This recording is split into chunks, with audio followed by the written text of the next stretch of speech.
A desperate voice pierces the darkness, pleading to be let out. Facing the man, she demands to know why he's doing this to them. But our hero remains silent, his back to her, a dark aura swirling around him. The young woman then reveals that because of him, the child in her arms has stopped breathing on her own. Uncontrollably sobbing, she screams out, asking if he's finally satisfied. He questions her back, saying she should know perfectly well the reason for all this. The regressor continues, mentioning that they're being trapped here, and the other one ending things herself. At that moment, he seizes her chin, asserting that they brought all of this upon themselves. Through her tears, the young woman tries to deny it, insisting they did nothing wrong. He cuts her off, ordering her not to say another word because it was all over. Just like that, everything dissolves and the protagonist's sixth regression finally begins. Even in this new life, he once again failed to stop the apocalypse. Amidst the chaos, UJ wonders if things might have been different had he just listened to that person. Suddenly, an enormous red dragon materializes before him, poised to strike. The creature wastes no time, unleashing a powerful torrent of fire at him. However, the protagonist shows no sign of fear, merely staring down the attack hurtling his way. He thinks to himself that he regrets nothing as he braces for the impact. In that instant, a potent blue energy gathers in his hand, forging the formless sword. What he came to understand in his sixth life is that failure and experience are everything. With this conviction, he surges forward with his energy sword, determined to rewrite his fate. The blade of energy collides with full force against the mighty dragon. In the blink of an eye, several of these creatures are struck down by the lone man. Though exhausted, the protagonist fights on bravely with his energy blade. Moving with incredible speed, he slices through every monster in his path. In the end, he stands alone amidst the ruins of a completely destroyed and burning city. With a weary sigh, the young man surveys the utter devastation around him. But despite his monumental effort, a failure message flashes before the regressor. His regression ability then activates, and time begins to spiral backward. His expression reveals he is far from giving up on his ultimate goal. He knows this failure wasn't for nothing, it will serve as another lesson. A notification that informs him that the world's clock has been reset once more. The scene shifts, showing confused people staring at something strange in the sky. They're looking at a purple portal that appeared from nowhere, giving off an unsettling vibe. A woman gets a bad feeling, but her boyfriend just calls her a scaredy cat. The guy wants to snap a picture, telling her to hurry before the police show up. With her phone in hand, the girl is frozen solid with fear at the sight before her. In a moment of sheer terror, she startles and drops her phone on the ground. Monsters then pour out of the portal, attacking the people of the 21st century. From that day forward, portals opened across the globe, unleashing hordes of creatures. From other rifts, even more bizarre monsters emerged, ready to attack. And from these portals, a non-stop stream of monstrous beasts began to emerge. People fled in desperation, and it seemed as if humanity was on the brink of extinction. But humankind discovered a new hope by awakening incredible powers. With that, a new period known as the New Epoch had finally begun. The world then gathered its young hunters on an artificial island for training. This was the Academy City, and the regressor was now living his seventh life. On the street, a man with a metal arm holds a woman hostage, threatening her life. Police officers surround him, demanding he surrender, but the criminal refuses to comply. He declares that since he's done for, everyone else is going down with him. Suddenly, UJ appears behind him, coolly stating, "They told you to surrender." The thug is startled, having not sensed anyone approaching him. Our protagonist stares down the kidnapper with a cold, emotionless gaze. Enraged, the criminal makes a move against the hostage, but it's too late. In the blink of an eye, the officer disarms him, prompting a shocked question from the villain. UJ calmly replies that he's not just some run-of-the-mill cop. "I am Tia Police," he declares before landing a powerful kick on the man. The impact is so immense that the criminal is slammed into the ground, creating a crater. Lying unconscious, the villain is defeated, and the officer reflects on his own strength. He introduces himself as UJ, realizing he forgot to hold back his power. Inside the police station, a news report details the capture of the superhuman trafficker. A colleague sees the report and remarks that the criminal had taken someone hostage. She then glances at the unconscious man on the floor and asks why he's passed out there. The protagonist calmly replies that he simply picked him up on his way to the station. His partner starts to mention the report but thinks better of it, instead congratulating the veteran on a job well done. Observing him from the side, she comments that somehow UJ seems different. The other officers agree, noting that he appears taller and even more handsome than before. One of them complains that he was too rough with the criminal, but the regressor doesn't recognize anyone. For him, having been away from this life since his regressions began, they were all strangers. The officer announces he'll handle it and drags the unconscious criminal away. But the reason he had given up on this life was the loss of the baby dragons.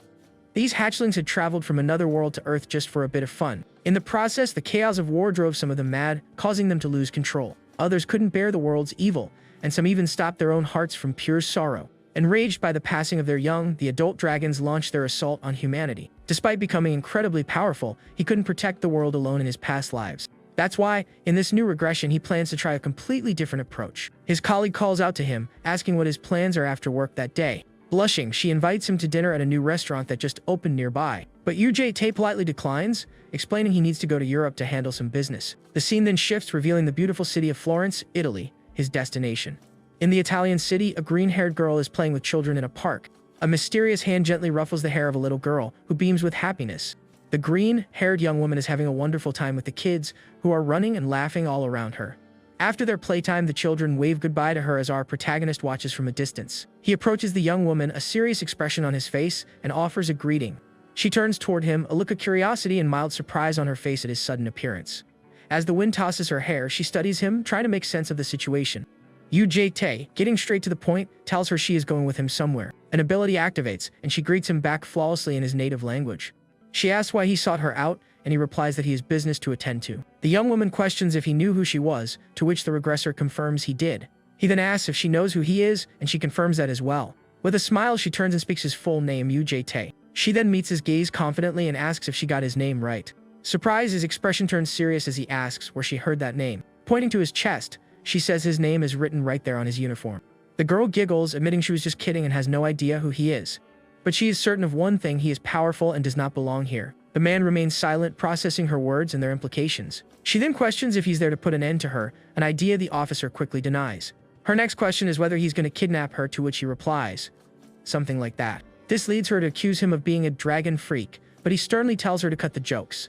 The regressor reveals his true intention is to protect her, but warns that if she refuses to listen, he'll have to use more forceful methods. He explains that her kind can read the threads of providence, giving them superior instincts. Therefore, the protagonist states, since she is one of them, the same applies to her. Standing behind her with a dark aura, he says he expects her to make the right choice. The young woman asks with a smile if he'll be nice to her, provided she behaves. He confirms this and she agrees, but only on the condition that she's treated as an honored guest. Winking, she holds out her pinky finger and asks sweetly, "Promise?" Her little finger glows faintly as she awaits the officer's response. UJT just gives her a serious, unimpressed look. In the end, he agrees, and the two seal their promise by linking their pinkies. The scene shifts to a modern city skyline dotted with tall, luxurious skyscrapers. The green-haired girl appears, looking sleepy, and peeks out of her room, mumbling. Wearing only an oversized shirt, she wonders aloud if the mister is awake yet. Entering the living room, she calls his name and sees him on the sofa, accompanied by an eerie shadow. He is conversing with the shadow of the Grand Duke, a clone possessing half of his abilities. The shadow materializes into a perfect replica of him and vows to obey its master.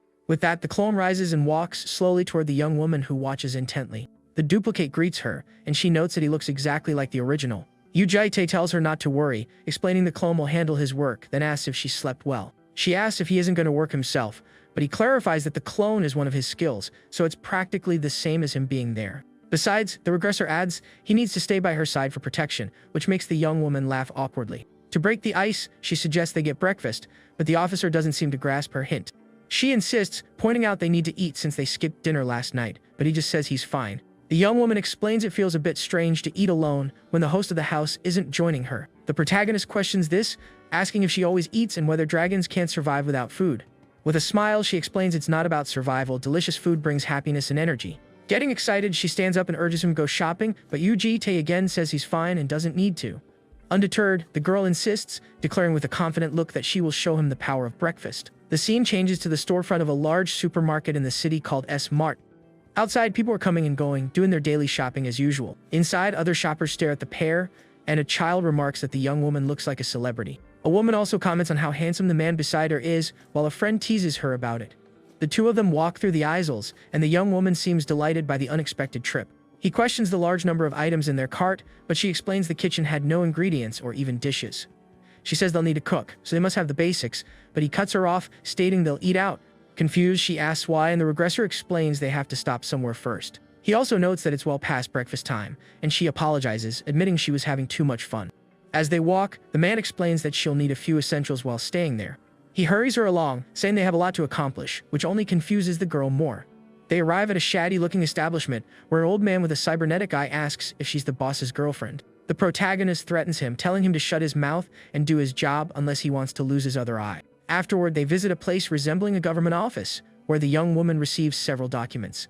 With his help, she navigates a holographic interface, looking thrilled by the technology. She's amazed to see she now has her very own identification card under the name U-Bomb. The regressor asks how she managed to live on Earth without an ID, a bank account, or a holographic watch. She explains that her new last name came from him, then asks why her first name is Bomb. He reveals the name is inspired by the 4 seasons, as there are 4 dragons in total. With a radiant smile, the girl says she absolutely loves her new name, Yubom. She remarks that spring is the season of life, making it a beautiful name. She then confesses that, to be honest, she hasn't entirely overcome her fear of him.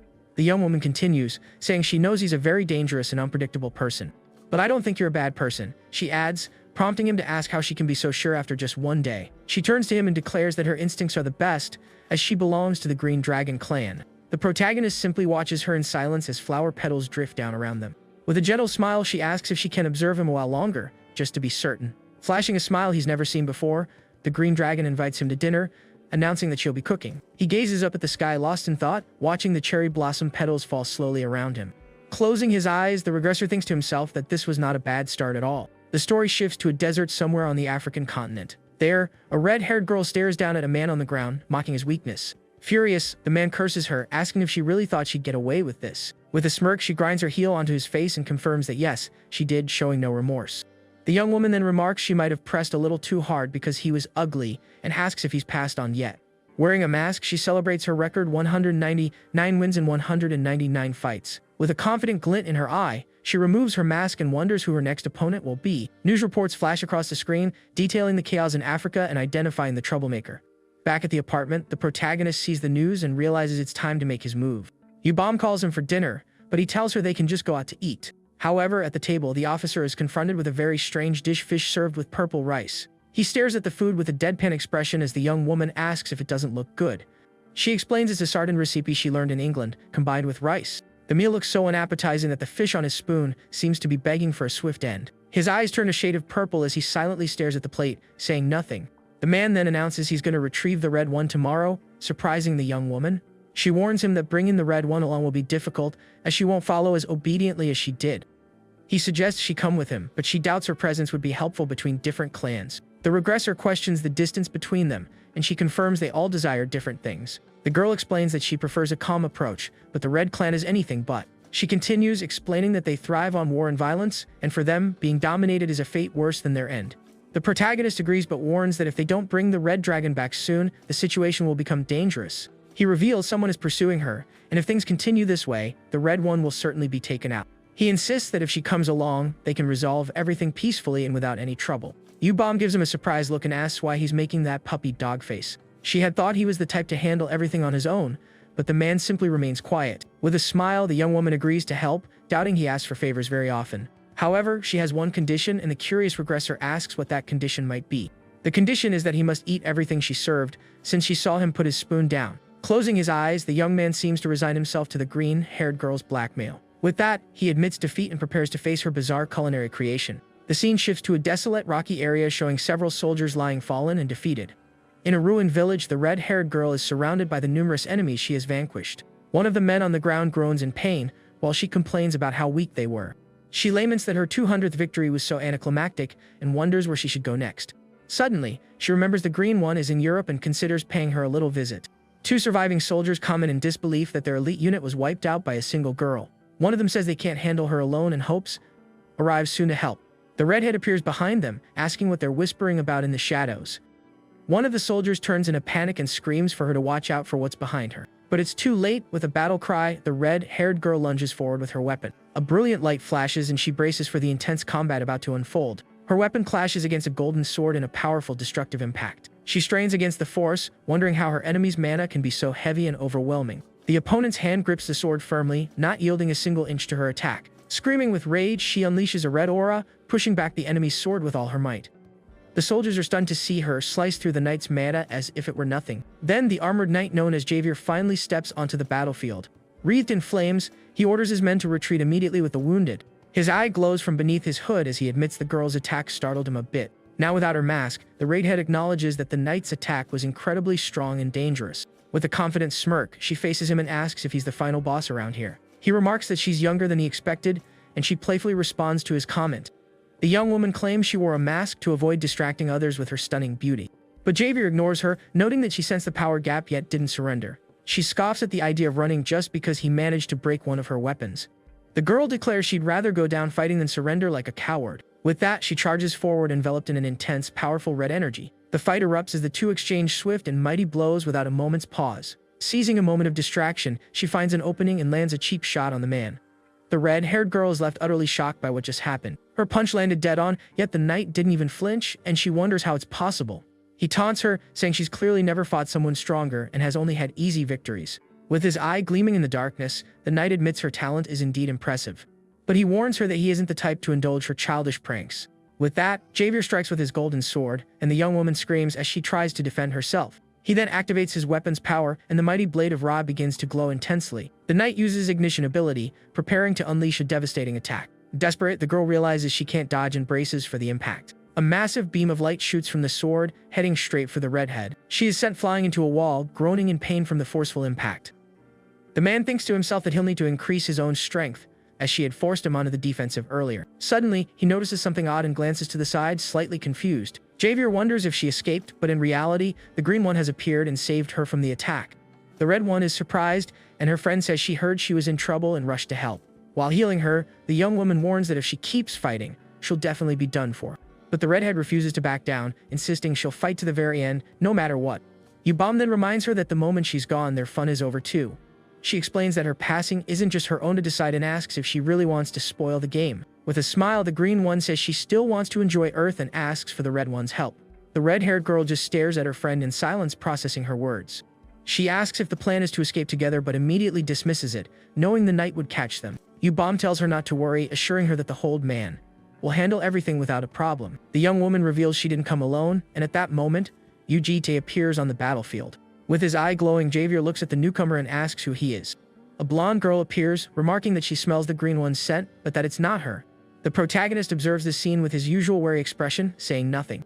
The young blonde approaches him and with a smile asks for his name. With a curious glint in her eye, she asks if he's not one of the bad guys here. He turns and replies, "I am her guardian," leaving the girl confused. The regressor faces the knight and formally introduces himself as the redhead's guardian. Javier questions this, pointing out that, judging by her actions, the girl doesn't seem to be in need of protection. The man replies that things are complicated and he can't explain everything right now. He suggests they end things here, but Javier dislikes the idea and becomes irritated.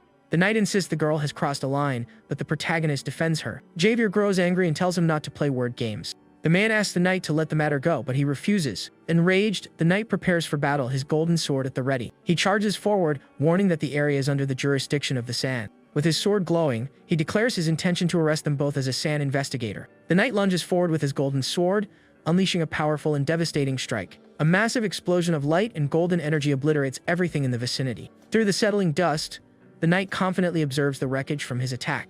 He remarks that if the man is truly the guardian of that monster girl, an attack like that won't take him down. But suddenly, the protagonist appears behind him and calls him tiresome, leaving the knight stunned. Ujite criticizes him, saying that for someone ranked 8th, he's far too rigid. Startled, the knight wonders how the man could have appeared behind him so quickly. Angrily, he summons the sword of Ra once more, ready to strike again. The sword glows intensely with an overwhelming golden power. Before he can act, the knight is struck by a swift and brutal blow. A dark energy shrouds the regressor's foot as he kicks him with full force. Ujite grabs him by the neck and, in a cold voice, commands him to listen silently. With a menacing glare, he tells the knight that today is the unluckiest day of his life. The man then begins to tell the knight a new story, a tale about a monster. In this story, due to misfortune, he failed to react to the first blow and lost his arms and eyes. Ujite summons his energy sword, saying the knight will soon forget everything. He attacks without mercy as a message explains that the sand can restore his limbs. But while his body can be healed, the fear seared into his mind will remain forever. Fallen, the knight mutters the regressor's name, noting that he always preferred this method. With a thoughtful expression, the protagonist seems to be recalling something from his past. He remembers that even a ferocious dragon was no exception, as the redhead asks what kind of monster he is. The green one clarifies that he isn't a monster but a human, a statement her friend finds hard to believe. The protagonist turns to the red dragon and informs her she will live with him, under his protection. He continues, promising to provide her with freedom and support whenever necessary. The man then walks toward the two girls, his presence imposing and dark. But with a threatening glare, he warns her of the consequences should she ever leave his protection. Yubam hugs her terrified friend, promising to calm her down and explain everything later. In a panic, the red-haired girl screams, asking why he's being so frightening. With a smile, the green one winks at the man as if to say, "I've got this." The regressor simply observes the scene in silence, showing no reaction. He then gives her a new name, Yuyorium, and says he will explain everything later on. As they walk away, the green one teases her friend, but the redhead says she's not in the mood for jokes. The officer communicates with his clone, reporting that the mission was a success. The scene shifts to his clone in the Amazon rainforest with a little blonde girl. The clone replies, "Good work," and says he will wrap things up and return soon. Back in the city, he reflects that sending Yubam was the right call for handling the redhead. In the forest, the little girl asks who he was just talking to. He dismisses it as nothing, but she's suspicious. It's then revealed that she is the Gold Dragon. Those of the Gold clan were born to be in the spotlight, and she had lived 3 lives as a star. But the life in which she shone the brightest was also the one that brought the most disaster and destruction to the world. A message states that attention and admiration can be toxic, which is why the Gold Dragon isolated herself. The blonde girl gets excited by the holographic screen, telling the man it's incredibly cool. She marvels that the screen floats in mid-air with a quality unlike anything she's ever seen. The clone then questions her, asking why she's in such a secluded place. He tells her she should be living among humans, but out here there are only beasts and insects, which shocks her. She asks how he knew, and the clone reveals he heard it from the Green Dragon, which makes her very excited. With a serious expression, he addresses her as the Gold Dragon, revealing her true identity. The man then asks the young girl directly if she happens to be afraid of other people. Embarrassed, she clarifies it's not exactly fear, but she did try living among humans once. She recounts how some people would stare at her strangely and even follow her, which frightened her. With a sigh, she finishes her story and the clone simply listens in silence. He then changes the subject, asking if she likes bread, to which the blonde replies that dragons don't eat it. The man simply snaps his fingers, activating one of his mysterious abilities. He uses the shallow abyss to summon something, leaving the girl shocked at the sight. Confused, the young blonde stares at what he pulled from the portal, not understanding what just happened. Her eyes sparkle. She wonders if what he materialized out of thin air is real bread. Suddenly, a bag filled with all kinds of bread magically appears before her. Awestruck, she asks if the delicious-smelling bread is for her, and the man nods. The girl becomes ecstatic upon seeing donuts, pies, and other sweets in the bag. The clone addresses her as the Gold Dragon, saying that instead of staying here, she should come with him. He explains that her friends are there, and that she should enjoy the game just like the other dragons. But the blonde hesitates, saying her mother taught her not to follow strangers. At that, the clone turns and offers to buy her macarons as a little bribe. The young dragon is stunned, her eyes shining brightly at the man's proposal. The scene shifts back to the modern city where the protagonist and the other dragons are staying. On the balcony, the red-haired girl gazes at the city with a bored expression. She appears to be in a full mood, brooding over something that is clearly bothering her. The redhead recalls the night and the man who saved her from that dangerous fight. Angrily, she mutters to herself, seemingly unable to accept her earlier defeat. From inside the apartment, the green one watches her friend on the balcony with a worried look. She calls out to the red one, apparently wanting to talk about what's on her mind. Suddenly, the green-haired girl hears a noise, and her eyes widen in surprise. The protagonist arrives with the Gold Dragon, who insists she didn't follow him just for the tasty bread. She then bites into a macaron with an expression of pure bliss on her face. As she eats the sweet treat, the girl is in ecstasy, clearly savoring the flavor. She exclaims that the macaron is crispy on the outside, moist on the inside, and tastes like heaven. The green one welcomes the Mr. home, while the blonde continues to eat happily beside her. With a smile, the Gold Dragon turns and enthusiastically greets her green-haired friend. The green one smiles back, saying it's been too long and that she's grown more beautiful. With that, the two embrace, and the blonde says she missed her old friend dearly. Excitedly, the blonde asks if her friend lives alone with the Mr., but the green one clarifies that the red one is there too.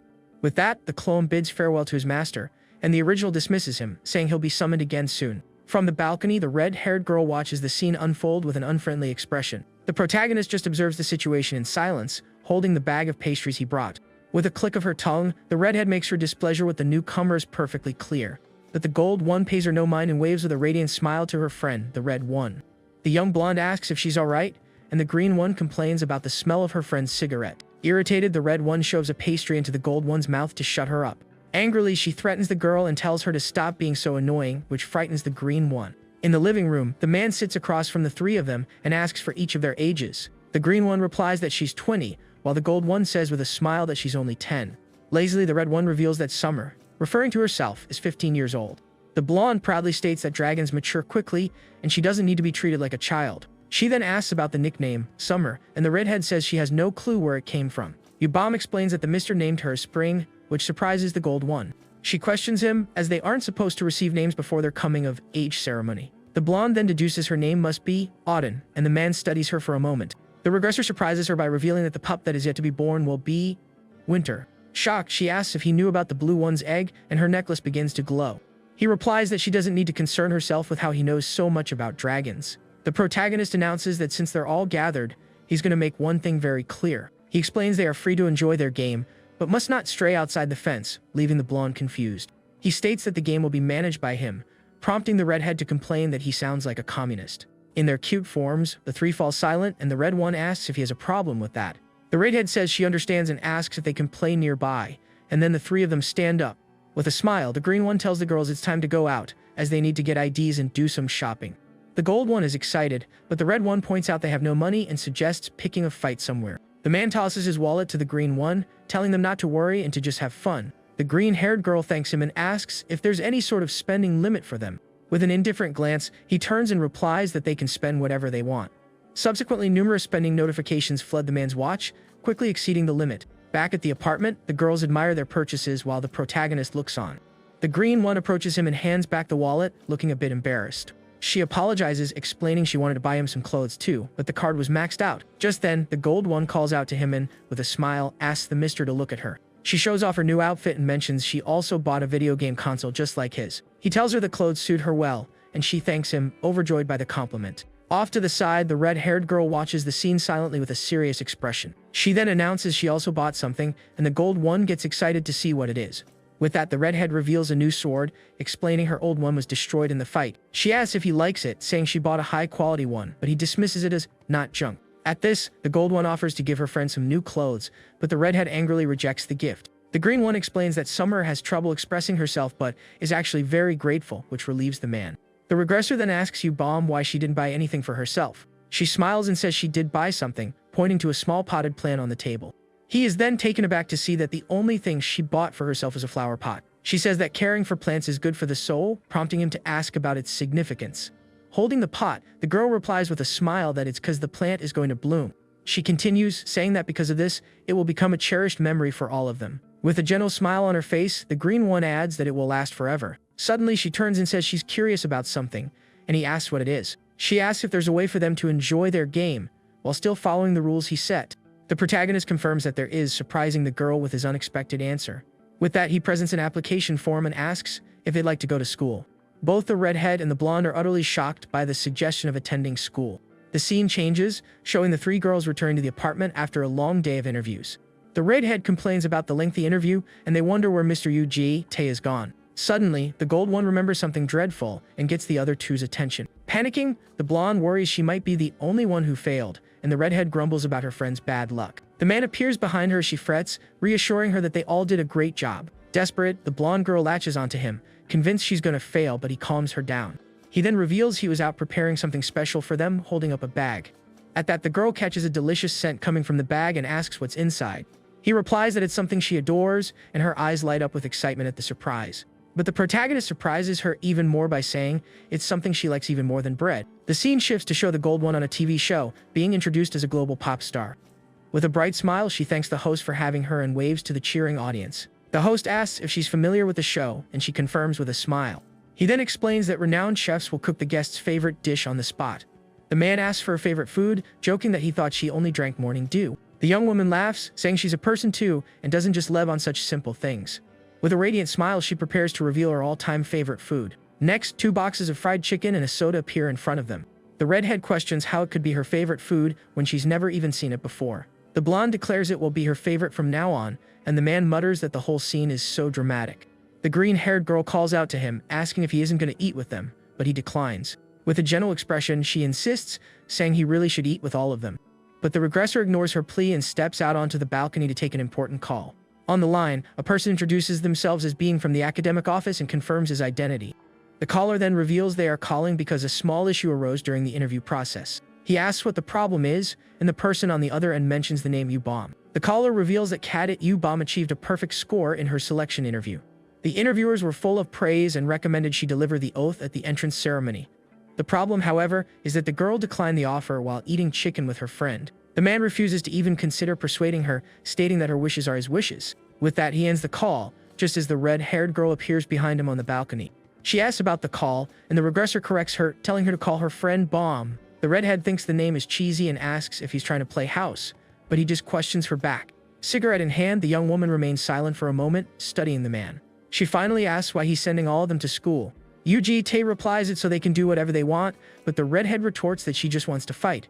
She asks if there are strong people there, and he confirms there are, but reminds her that she's still a kid. Her red eyes gleam with a fierce determination and a burning desire to fight everyone. With a swift motion, the girl extinguishes her cigarette on the balcony railing. Without missing a beat, the young woman challenges him to a serious fight just once. She wants to know just how powerful he really is and demands he show her his true strength. The protagonist simply gives her his usual tired, unimpressed look. He ignores her, telling her to go inside and eat some chicken, which infuriates the girl. Angrily, the redhead flips him off and mutters a string of insults. The blonde tries to offer her some chicken, but her friend screams that she's not eating anything and has a meltdown. In a rage, she bites down hard on a piece of chicken and tells her friends to eat the stupid thing. But suddenly, her eyes widen in shock at the food's unexpected flavor. Gazing up at the starry sky, the redhead admits that the chicken tastes absolutely insane. The scene changes, introducing us to the lair, an educational institution situated on a floating island. This is an academy for superhumans, designed to train children blessed with special abilities. However, the cadets educated here are predominantly the children of wealthy and prestigious families. As a result, the school faces heavy criticism for fostering a world exclusive to the privileged. Back in the present, the gold one exclaims that the lair is an amazing school that only the rich can attend. The green one speculates that maybe Mr. Ujia Tae is a wealthy heir, which would explain his lavish spending. The blonde celebrates the fact that they all passed, adding that she's happy because the uniform is really pretty. She then realizes that Summer and Mr. Ujia Tae aren't with them at the moment. The green one explains that her friend went to the Blue Dragon Academy for a practical exam. At the lair, guardians are required to accompany the future superhumans to keep them in check. She also reveals that Summer's evaluation involves a combat test between the cadets. Excited, the gold one declares that if something like that is happening, they should definitely go watch. But her friend brings her back down, saying they weren't allowed to spectate the fight. The green one explains they were told it would be too chaotic if all of them went to the venue together. As they walk, other students murmur about the new girls and their stunning beauty. The scene then shifts, taking us to the Changqian Hall of the Blue Dragon Academy. Inside, two men are engaged in an intense duel, their staffs clashing in fierce combat. The fight between the cadets rages on until one is defeated by a powerful strike from a staff. The venue is enormous, with several other matches happening simultaneously in different arenas. In the audience, anxious guardians watch on, one of them yelling at his cadet to fight properly. A gray-haired man urges for calm, noting that their shouting could make the cadets even more nervous. He then approaches the protagonist and the other guardians to introduce himself. The man introduces himself as Wei Yaon, the head professor of the Blue Dragon Academy. With a confident smile, he says he eagerly looks forward to working with the guardians. The others respond enthusiastically, but our protagonist remains silent, merely observing. On the side, others whisper that the professor is a wealthy war hero with a great personality. Suddenly, a voice announces the next match, calling for numbers 124 and 7. The redhead steps into the arena, warning that if the fight is boring, her opponent will regret it. Across from her, a blonde girl returns her stare with a serious and determined expression. With a smirk, the red-haired girl says she's just planning on running away from home after her victory. In the stands, students begin placing their bets on the match between the two girls. One of them asks his friend who he's betting on, and he replies that the redhead is his type. The other calls him an idiot and he quickly corrects himself, saying that obviously the winner will be Sophia. He explains that even before becoming a cadet, the blonde was already part of an organization. That organization is the REL, a Russian special forces unit that played a key role in the Great War. It's infamous for its brutal training methods which border on physical torture. A man shouts at the girl, reminding her that the higher-ups have great expectations for her. Sophia's guardian desperately yells for her to win the fight, leaving the girl mortified by the scene. The redhead seizes the opportunity to taunt her, remarking that her daddy seems very worried about his little girl. She then suggests the blonde should just give up and run to her father's arms, calling her daddy's little girl. The red-haired girl doesn't appreciate the taunt and tells her opponent to watch her mouth. With a dark aura, the redhead warns that if she keeps talking like that, she will definitely be done for. A chilling smile spreads across her face as she dares her to try and do something about it. The students comment on the blonde's ferocity, but admit the redhead doesn't look like an easy opponent either. From his seat, the protagonist watches as the announcer instructs the two to take their positions. The young blonde wastes no time, snapping into a combat stance, ready for battle. On the other side, the red-haired girl faces her with a confident and fearless smile. A red button is pressed, and the highly anticipated fight between the two finally begins. The blonde lunges forward with a swift and powerful punch aimed at her opponent's face. In a blur of motion, the two exchange a flurry of blows without a moment's pause. But the redhead catches her punch, complimenting the blonde girl on her speed. She immediately retaliates with her staff, but her opponent narrowly dodges the blow. The attack grazes the young woman's face as she ducks away with incredible agility. Capitalizing on the opening, the blonde counters with a powerful and precise spinning kick. The kick tears a part of the redhead's uniform, and she complains that the outfit was brand new and expensive. The red-haired girl is knocked off balance by the blow, and the blonde moves into attack again. With that, the two face off once more, ready to continue their intense battle in the arena.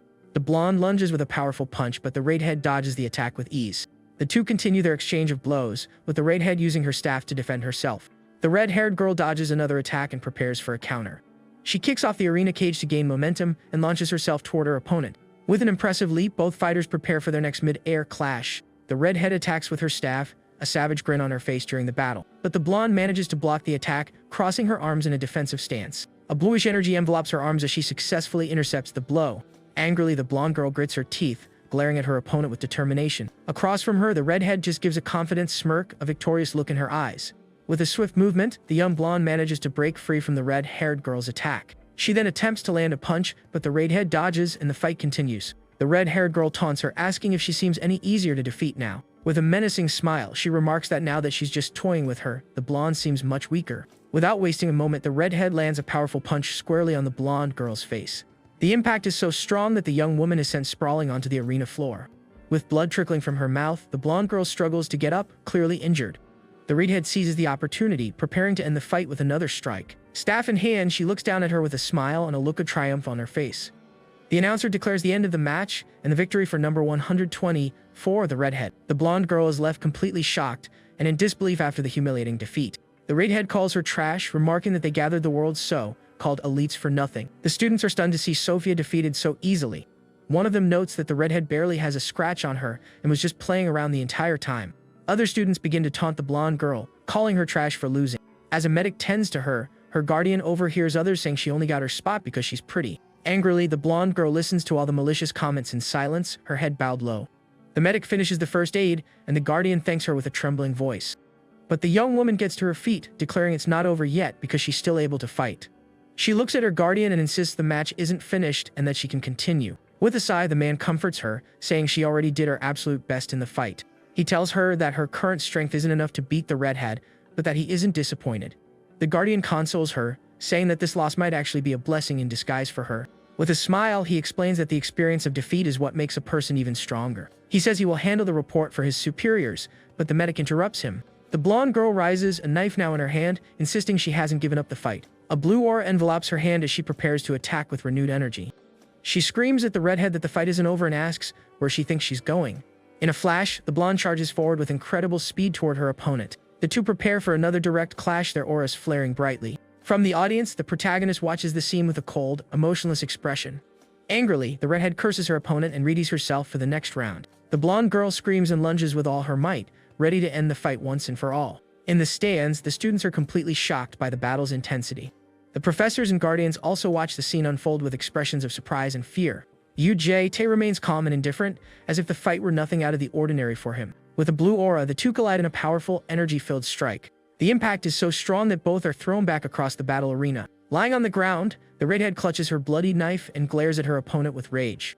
With a smirk, she asks if the girl is trying to start a real fight now. But suddenly, the redhead notices something is off, and her expression changes in an instant. The blonde charges forward with a blue aura, yelling that she's going to finish her for good. With a powerful kick, she tries to strike the red-haired girl but misses. The redhead manages to grab her by the hair, stopping her surprise attack in its tracks. Wincing in pain, the young blonde grits her teeth and glares at her opponent with fury. With a red aura flaring, the red-haired girl declares that the fight is over for her. She then delivers a devastating punch right to the blonde girl's face with all her strength. Her eyes glow with an intense red energy as she lands the final blow. The students are horrified by the scene, and one of them suggests they need to stop the fight.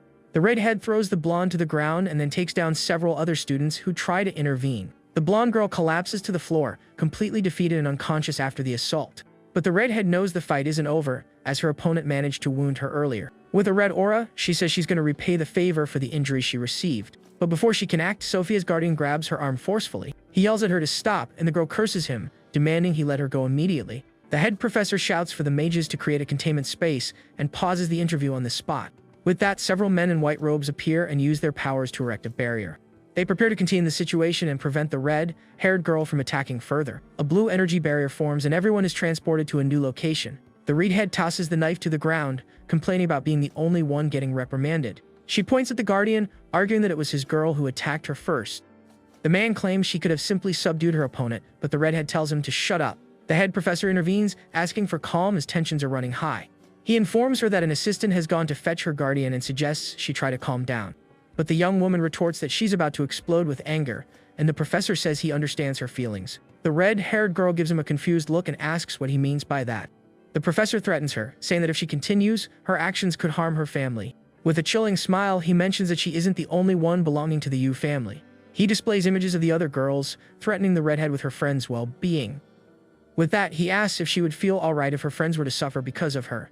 The professor continues his threat, but the protagonist appears, announcing they need look no further. He suddenly materializes, revealing himself as the girl's guardian and leaving the professor stunned. Yu Jie confronts him, telling him to stop threatening an injured child and to direct his words to him. The redhead is surprised by his arrival, and the head professor seems equally shocked.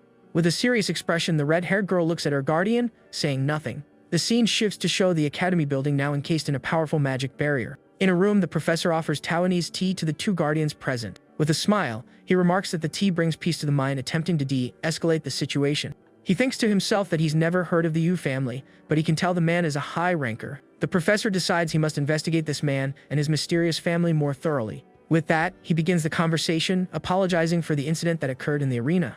The two guardians stare at each other in silence as the professor tries to mediate. He points out that on the bright side, neither girl was seriously injured, and the redhead has already been discharged. The professor suggests they resolve this on good terms, assuring them he'll handle the rest. Sophia's guardian simply observes him with his arms crossed and a serious expression. He then apologizes and introduces himself as Mikhailov, the guardian of young Sophia. He explains that she is young and immature, and her emotions got the better of her. But the protagonist cuts him off, stating he will not accept an apology from him. Surprised, the man slams his hand on the table, and the regressor explains he sees no point in a disingenuous apology. Angrily, the guardian questions him, asking if he's acting this way because he doesn't know who he is. Yu Jie says their positions aren't the same and questions the sincerity of the man's apology. Furious, the guardian yells, asking if he's expected to drag a sick child all the way here. The regressor coldly replies that if he truly wants to apologize, then yes, that's exactly what he should do. Sensing the rising tension, the head professor asks both guardians to calm down. But the protagonist reveals the real problem wasn't the girl, but the man's failure to stop her.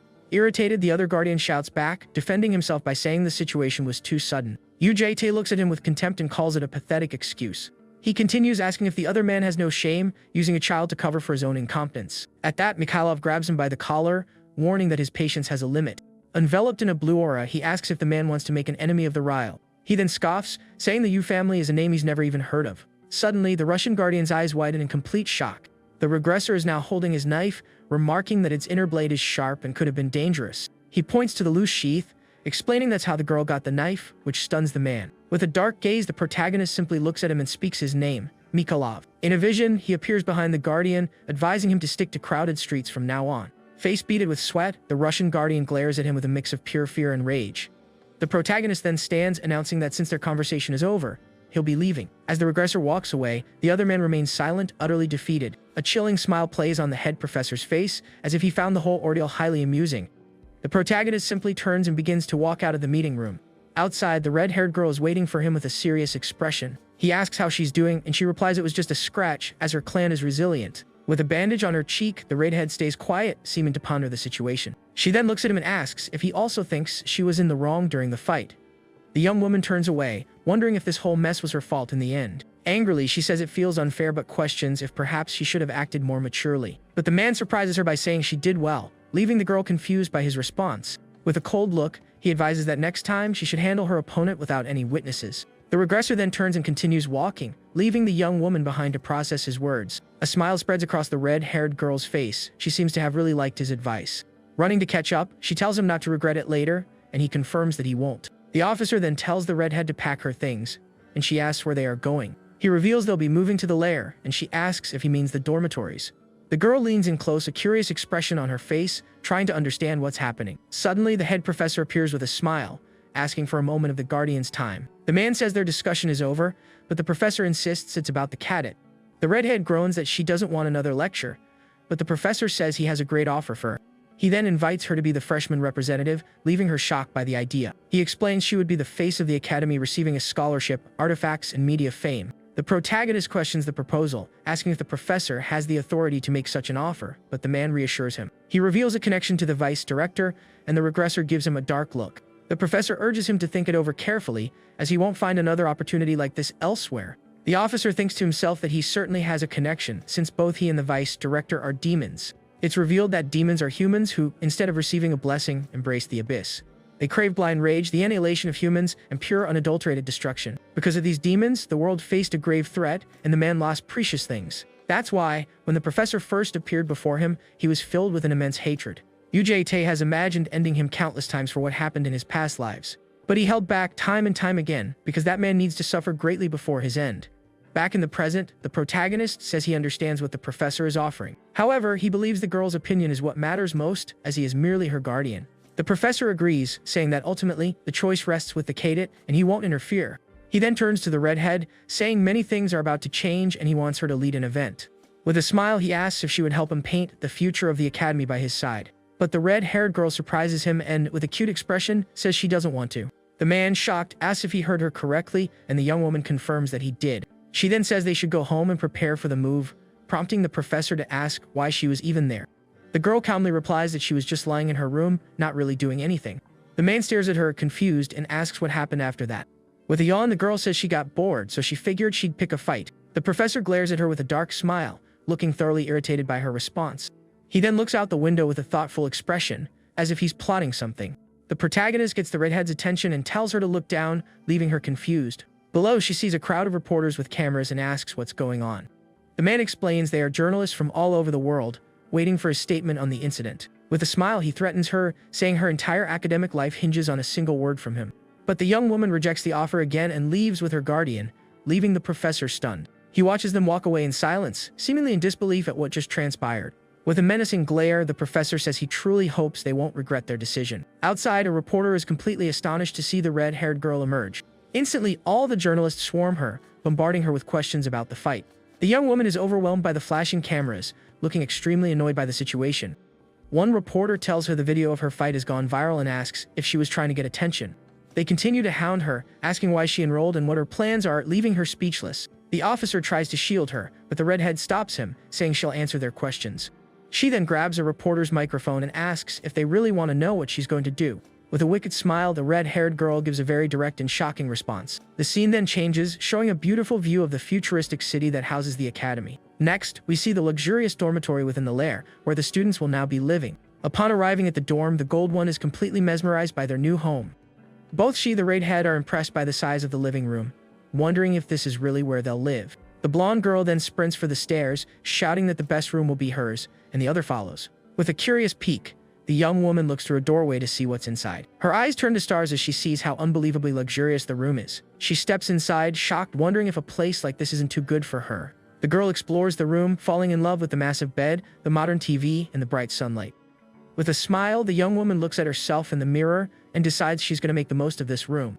But the redhead appears behind her with a cigarette, remarking that the balcony is a perfect spot for a smoke. The gold one protests that it's not fair, as her friend had already claimed the other, larger room. At that, Summer agrees to take the other room, and the blonde accepts her friend's decision. Elsewhere, the green one is carefully and lovingly misting a large blue egg with water. She sits on a cushion, continuing to tend to the egg with a serene look on her face. With a gentle smile, she greets the egg as if she were speaking to her own child. The protagonist appears and she explains it's like prenatal education since blue dragons love water. It's revealed that when the egg is close to hatching, the polymorph enchantment will automatically dissolve. The green-haired girl then mentions that the lair is buzzing with news about the redhead. She says the interview her friend gave has become a very hot topic among the cadets. A screen displays the news report, and the green one asks the baby if it also heard the naughty word. The redhead lounges on the sofa while the gold one asks what the word she used actually means. Lying back, the redhead asks if the blonde really wants to know what it means. With a mischievous grin, she says of course she knows and offers to give her friend a little lesson. The gold one panics and refuses the lesson, saying her mother taught her not to be overly curious. But Summer teases her and, with a scary expression, says her friend has no right to refuse. With that, the redhead begins her explanation, leaving the blonde girl utterly terrified. Desperate, the gold one screams and begs her friend to stop, promising she'll listen to everything. She then cries out for help, calling for the mister, while the green one and he simply watch the scene unfold. The scene then shifts to a beautiful, sunny day with birds chirping in the trees. In her room, the red-haired girl sleeps soundly in her bed, enjoying the peaceful morning. Sunlight streams on her face, and she appears to be in a deep, relaxing sleep. Suddenly, the sound of hurried footsteps can be heard rushing up the stairs toward her room. The gold one bursts in, yelling for her sister to wake up because it's an emergency, but the redhead just groans. Summer complains about the noise, and her friend asks if she was up late watching weird things again. With a sly smile, the redhead says no, she was actually watching something else entirely. The gold one yanks her out of bed, insisting something else is more important, and Summer threatens her. Still half asleep, the red-haired girl asks what could possibly be so important. In the living room, she finds everyone gathered and questions the reason for all the commotion so early. With a serious expression, the green one turns to her friend and calls her by her new name, Summer. She then reveals that winter is about to be born, and at that moment, the large blue egg begins to tremble. The egg starts to glow brightly and crack, finally ready to hatch for everyone to see. They all watch in wonder and excitement as the egg hatches right before their eyes. But the protagonist recalls that the last birth he witnessed was anything but beautiful. That dark memory from his past was a far cry from a pleasant sight. In one of his previous lives, he had looked much more exhausted and worn down by the constant war. He remembers a hand reaching out in desperation as someone pleaded for help. A woman begged him to save her baby, but his companion told him it was already too late. The mother wept, clutching the lifeless infant, as the other explained he had passed just after being born. The conditions were terrible, as the hospital had been completely destroyed in the fighting. The man thinks that if there had been a proper facility nearby, the child might have survived. Back in the present, he wonders why he's recalling that horrific moment now. The red-haired girl just stares at the cracking egg with a surprised expression. With that, a tiny blue dragon paw finally breaks through the shell. Next, a small wing pokes out as the egg continues to break apart slowly. Then, the little blue dragon's head emerges from the egg with a very cute and shy look. With a smile, the green one congratulates the baby on its birth, and the gold one is captivated by the scene. The little dragon named Winter fully emerges from the egg and shyly covers its face. Using a cloth, a green-haired girl gently and carefully cleans the baby dragon's face. He questions her, and she explains her mother did this for her, but the traditional way would be to lick him clean. She asks if he wants to hold the baby, but the man declines, so the gold one eagerly volunteers. The green one hands the little dragon to her friend, warning her to be careful with his fragile skin. Cradling the baby, the gold one remarks that the moment feels incredibly comforting and relaxing. Her eyes sparkle with joy as she savors the moment with the newest member of their family. With a playful smile, she teases her friend, asking if the redhead doesn't want to hold the baby too. The blonde then places the dragon in her startled friend's lap, and the green one urges her to be gentle. Just then, the little blue dragon lets out an adorable yawn, making the scene even cuter. The red-haired girl holds the baby carefully, looking at the creature with sheer surprise. The blonde asks if she gets it now, and the redhead admits that the little dragon is actually pretty cute. Then, both of them turn to the man and ask why he doesn't hold the baby for a little while. With a smirk, Summer teases him, asking if he's deliberately playing hard to get. She then threatens to toss the baby for him to catch, and the gold one panics at the crazy idea. The redhead reveals that her goal all along has been to see his serious expression finally crack. With a wicked grin, she throws the baby into the air, and the blonde screams in terror. But the protagonist catches the baby with ease, and the gold one praises him for the excellent reception. The redhead complains that it was no fun, and the blonde thinks her older sister is definitely not normal. The green one then suggests that since he's holding the baby, he should give him a little pat. The regressor gazes down at the tiny creature in his arms, silently processing the request. With a gentle movement, his hand draws near, and he pets the baby dragon on the head. He then asks if he's doing it right, and the little dragon seems to be enjoying the affection immensely. Just then, the gold one snaps a photo of the scene, declaring that a moment like this has to be documented. The green one suggests a group photo, and the man asks why she has a flower in her hand. With a winking smile, the green one explains the flower is a prop for the photo, much to the other's confusion. She then places the rose behind the protagonist's ear and a blue flower on the baby dragon's head. With that, the man stares at the camera with a rose behind his ear, holding the decorated little dragon. The green one asks how it looks, and the gold one says they match perfectly, but the officer just tells her to take the picture already. The man grumbles that being in the photo is embarrassing, but the gold one calls for Summer to join them. Excitedly, the gold one gets ready to take the picture and starts a countdown to capture the moment. And so the family photo is taken with everyone gathered to celebrate the birth of Winter. Afterward, as the little dragon Winter drinks from a bottle, the green one asks if he's ready. The man questions her plans, and she explains she's going to teach the baby polymorphism. Magic transfer works by directly passing mana from one individual to another. The recipient of the magic pays no price, but the one transferring it risks their own life force in the process. The officer asks if she'll be alright, and she explains it's difficult to leave the house in dragon form. She reveals that she and the others learned polymorphism in their original homeland. But the young woman explains that little Winter hasn't yet learned the skill of transformation. She says that dragons grow up quickly, so she wants to give the baby as many good experiences as she can before that happens. The man agrees to help, and she playfully teases that he doesn't know much about magic. With a smile, the green-haired girl then says she actually has a favor to ask of him. She requests that the protagonist stay right beside her while she performs the magic transfer. He agrees, but she beckons him closer, telling him not to be shy. The man, however, refuses to move any closer, stating he sees no reason to be right next to her. She explains that if she becomes exhausted and drops the baby, he'll be close enough to catch him. The young woman continues her dramatic plea, saying she couldn't live with the guilt if little Winter were to get hurt. The protagonist lets out a tired sigh, seemingly giving in to her emotional blackmail. Without a word, the officer sits down beside her on the sofa to ensure the baby's safety. With a blush on her cheeks, the green-haired girl gets flustered by his proximity and says it's difficult. He questions her, and she quickly clarifies that she meant the sofa is a bit hard and uncomfortable. The man finds this odd, as the material is top quality, and the young woman looks very nervous with her excuse. She then closes her eyes and begins the magic transfer, a green aura enveloping her. The scene shifts, and several days pass in the luxurious and modern dormitory of the Lair Academy. Exhausted, the green-haired girl collapses onto the sofa, announcing the long process is finally complete. He praises her for a job well done, and she thanks him for his help during the magic transfer. Drained, the young woman says she's gonna rest, reminding him to burp Winter after his feeding. But as she tries to stand, she stumbles and nearly falls, overcome by extreme fatigue. With wide eyes, the girl loses her balance, realizing she's about to pass out. Before she can hit the floor, the protagonist catches her in his arms with a swift movement. Holding the young woman, the man says he'll carry her to her room so she can rest.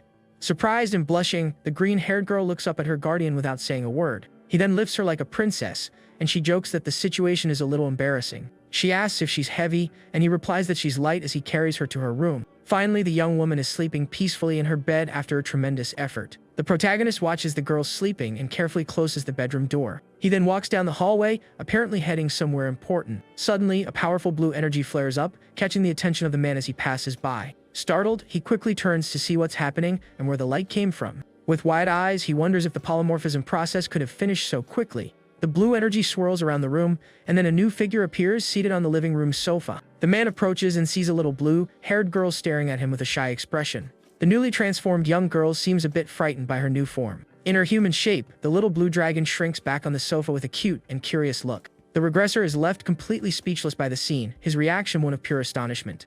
With a bead of sweat on his brow, he looks at the little girl and can only manage a timid "king." The scene then shifts to the district police station where his clone is working. His colleagues are commenting that he caught criminals the investigation team couldn't track down for months.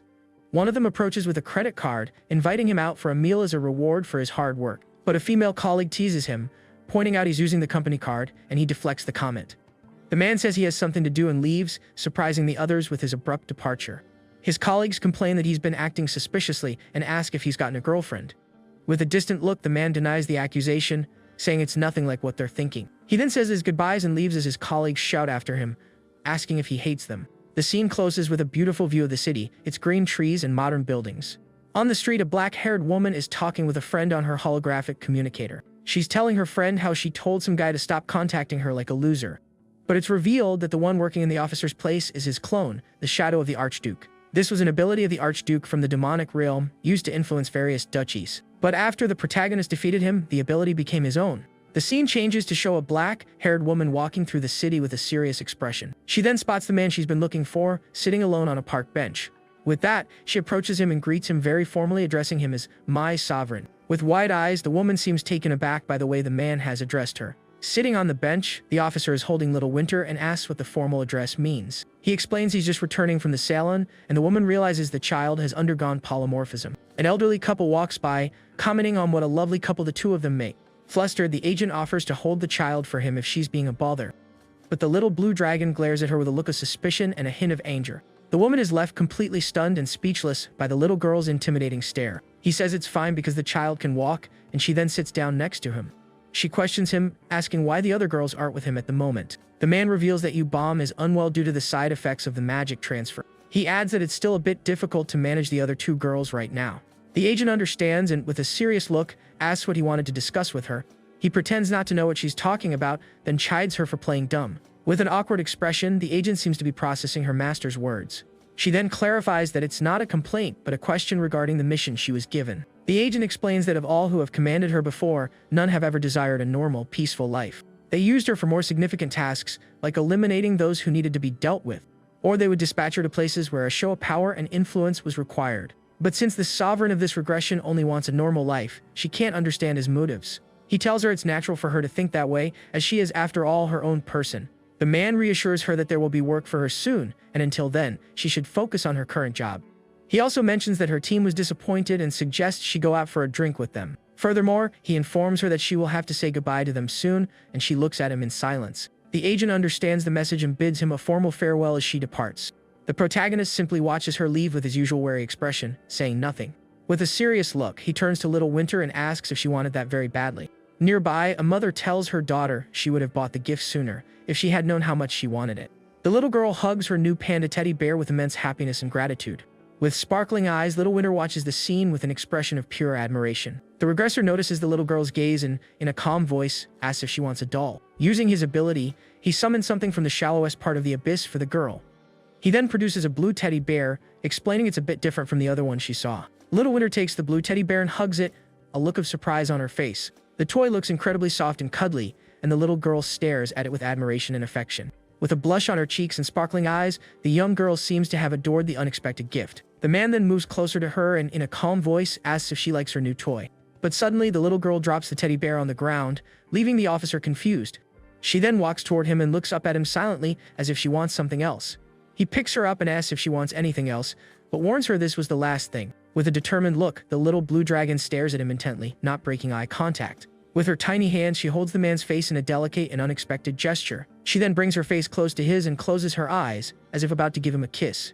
The little girl presses her forehead against his, and the protagonist wonders why she's acting this way. He then remembers Yubom performing the magic transfer for the baby dragon earlier. With that, the regressor questions if the little one thinks this is a form of affection. He recalls one of his past lives, filled with pain and incredibly difficult moments. In his other regressions, he had only known violence and the struggle against monsters and demons. Because of this, he became a cold and distant person with little room for affection. His life had always been a constant battle against dragons and other powerful, cruel creatures. As a result, he never had the chance to learn or express feelings like love and warmth. With his eyes closed, the man seems to be processing the little girl's gesture of affection. He holds her in his arms while the teddy bear lies forgotten on the park ground. With a confused look, little Winter pulls away from him, seemingly not understanding his reaction. With a faint smile, he kneels down and gently moves her hand away from his face. He then takes the little girl's hand, while her other hand clutches his clothes tightly. Against a pink-hued sky, the two walk hand in hand through the park in a quiet moment. The man looks up at the sky with a thoughtful expression, sensing something strange in the air. Suddenly, he stops walking and stares at the sky, as if anticipating something. With a serious look, he wonders if they're already on their way, and the little girl looks up at him, confused. At that moment, the gold one appears, waving at them with a radiant smile. She runs up to them and embraces little Winter, exclaiming how cute she is in her human form. With a tight hug, the blonde seems overjoyed to see the little blue dragon transformed. She asks if Winter was happy with the mister's gift, and the little girl just looks at her silently.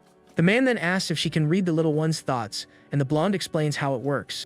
In short, she says it's a form of physical contact used to express feelings between them. With a playful smile, the gold one teases the mister, asking if there's anything he still doesn't know about them. The regressor then changes the subject, asking what the blonde girl is carrying on her back. With an awkward smile, she reveals what's inside the large case she's carrying. The young woman shows off a guitar, saying she bought it to convey her soul without needing skin-to-skin contact. With that, she begins to play and sing enthusiastically, remarking that she feels like a real singer. The gold one continues her private concert, declaring she'll do her best to impress everyone. The protagonist just watches her in silence with his usual tired and indifferent expression. The man then has a terrifying vision of the future, seeing a shattered guitar and syringes on the floor. In the vision, the gold one is injured and surrounded by chaos as he watches from a distance. Back in the present, the regressor is visibly shaken by the dark memory. The young blonde from the vision stares at him with an empty, lifeless gaze that deeply unnerves him. He snaps back to reality, having apparently had a terrible premonition of the future. The girl complains that her fingers hurt from playing so much, and the man looks at her with concern. He then advises her not to push herself too hard, and she looks at him a bit confused. She asks for the reason, but he just tells her to take it easy and not overdo it. The officer observes her for a moment, then asks if Yubom has woken up from her deep sleep. The blonde explains she's still sleeping, having overexerted herself during the magic transfer. With a serious look, he asks about Yu Riem and what she's up to. The gold one reveals that the redhead is hooked on a drama series and hasn't left her room all day. She remarks it's the first time she's ever seen her friend obsessed with anything other than fighting. As they arrive at the dormitory, the blonde reminds little Winter to wash her hands thoroughly. The protagonist remains silent, a dark and determined look on his face. The gold one then asks him if Yubom should have woken up by now. With a swift movement, the man places a hand on her shoulder, stopping her. He tells her to take Winter into her room and not to come out until he says so. With a serious and menacing look, the regressor orders the young woman to hurry. Startled, the blonde girl agrees and obeys her guardian's command without question. The gold one picks up Winter, telling her it's time to read a story with her big sister. With a grave expression, the protagonist watches the two of them enter the room in silence. He stands still for a moment, a dark look on his face. With that, the man approaches Yubom's door and grips the handle. He then slowly opens the door and steps inside to check on the girl. But upon entering the room, the regressor is struck silent by what he finds. He sees several armored guardians lying defeated on the floor, with one still standing. The armored guardian confronts the man, demanding to know who left the green dragon in such a state. With his eye glowing, he directly asks if the officer was the one responsible. It's revealed that dragons use magical collars on humans to turn them into their guardians. Through this, they become knights and slaves, bound to protect the dragon's nests. The strongest among them serve as bodyguards for the hatchlings when they venture out to play. Inside the room, the guardians watch over the green-haired girl sleeping in her bed. The protagonist wonders if the guardian has placed a sleeping spell on Yubom. Angrily, the armored knight steps forward, preparing to attack the man. He shouts, demanding an answer, asking again if it was the regressor who harmed the green one. The officer says he should introduce himself first, but the guardian scoffs, thinking he doesn't understand. With a dark aura, the knight declares that asking questions is a privilege reserved for the strong. The man notices that the guardian has cast a high-level barrier spell in the room. With a serious look, the protagonist faces the knight and says he will give him one last warning. The knight demands to know what he did to the green one and tells the human to answer immediately. But the protagonist calmly replies that a blue dragon was just born here. He explains that the green one overexerted herself teaching polymorphism, which is why she collapsed. At this, the armored guardian stares at him and asks who he truly is. The man introduces himself as their guardian, but the knight finds the introduction absurd. Ujte says he knows what he's protecting, which is why he's curious about the situation. He questions why they arrived so early, and the knight is shocked by the question. The guardian remarks that for a human, he knows far too much and then draws his shadowy sword. He reveals they are the children's guardians, but that the man does not seem to have good intentions. The regressor then suggests they resolve this with a good, old-fashioned conversation. But the knight tells him not to worry and lunges forward at full speed. He promises it won't hurt a bit as the other knights also move into attack. With his purple energy sword, the guardian unleashes a powerful strike against the man. However, the protagonist parries the knight's attack with incredible ease. The guardian is utterly shocked that his sword was stopped as if it were nothing. With that, the regressor summons his intangible sword, radiating a dark and powerful energy. In the blink of an eye, he lands a powerful kick on the knight, sending him flying. One of the others calls him pathetic for being defeated by such a simple move. They then tell their leader to fall back, saying they'll finish off this human themselves. But the leader panics, warning them that the man is far stronger than they realize. With that, the knight's eye glows with a blue light, indicating he's about to use an ability. In a flashback, the protagonist is surrounded by several of these knights in battle. But in the present, all the armored guardians are defeated, lying on the bedroom floor. The leader realizes something is wrong, a mere human shouldn't know so much about them. He then understands he should have been suspicious of this man from the very beginning. With a dark aura, the knight grasps that the regressor is someone who should never be provoked. The guardian is left without his arms and legs, kneeling before the protagonist's overwhelming power. With a sigh, the man seems to have resolved the situation swiftly and efficiently. He then says he wanted to talk, and the knight asks if the world is now under his dominion. The officer tells him to answer his questions, wanting to know how they survived the portal.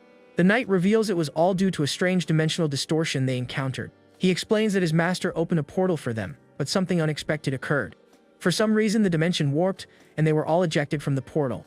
The protagonist demands more details, and the knight mentions something called the Horizon of Providence. The guardian's hand then begins to slowly dissolve into a dark, purple energy. He says the distortion was caused by a power emanating from this mysterious horizon. The man finds this all very strange, as this explanation never came up in his previous regressions. The concept of a Horizon of Providence is also something he's never heard of. He realizes this life is unfolding very differently. It's the first time a guardian has ever sought him out. With that, the officer asks if it was the horizon that helped them reach this place. The knight explains that a will from the Horizon of Providence guided them, and the man ponders this. He describes it as a feeling, as if someone were showing them the path to follow. This will led him, and he simply followed it, gathering the others and finding the hatchlings. With a serious look, the protagonist says he needs to verify something right now. With that, he places his hand on the knight's helmet, surprising the guardian.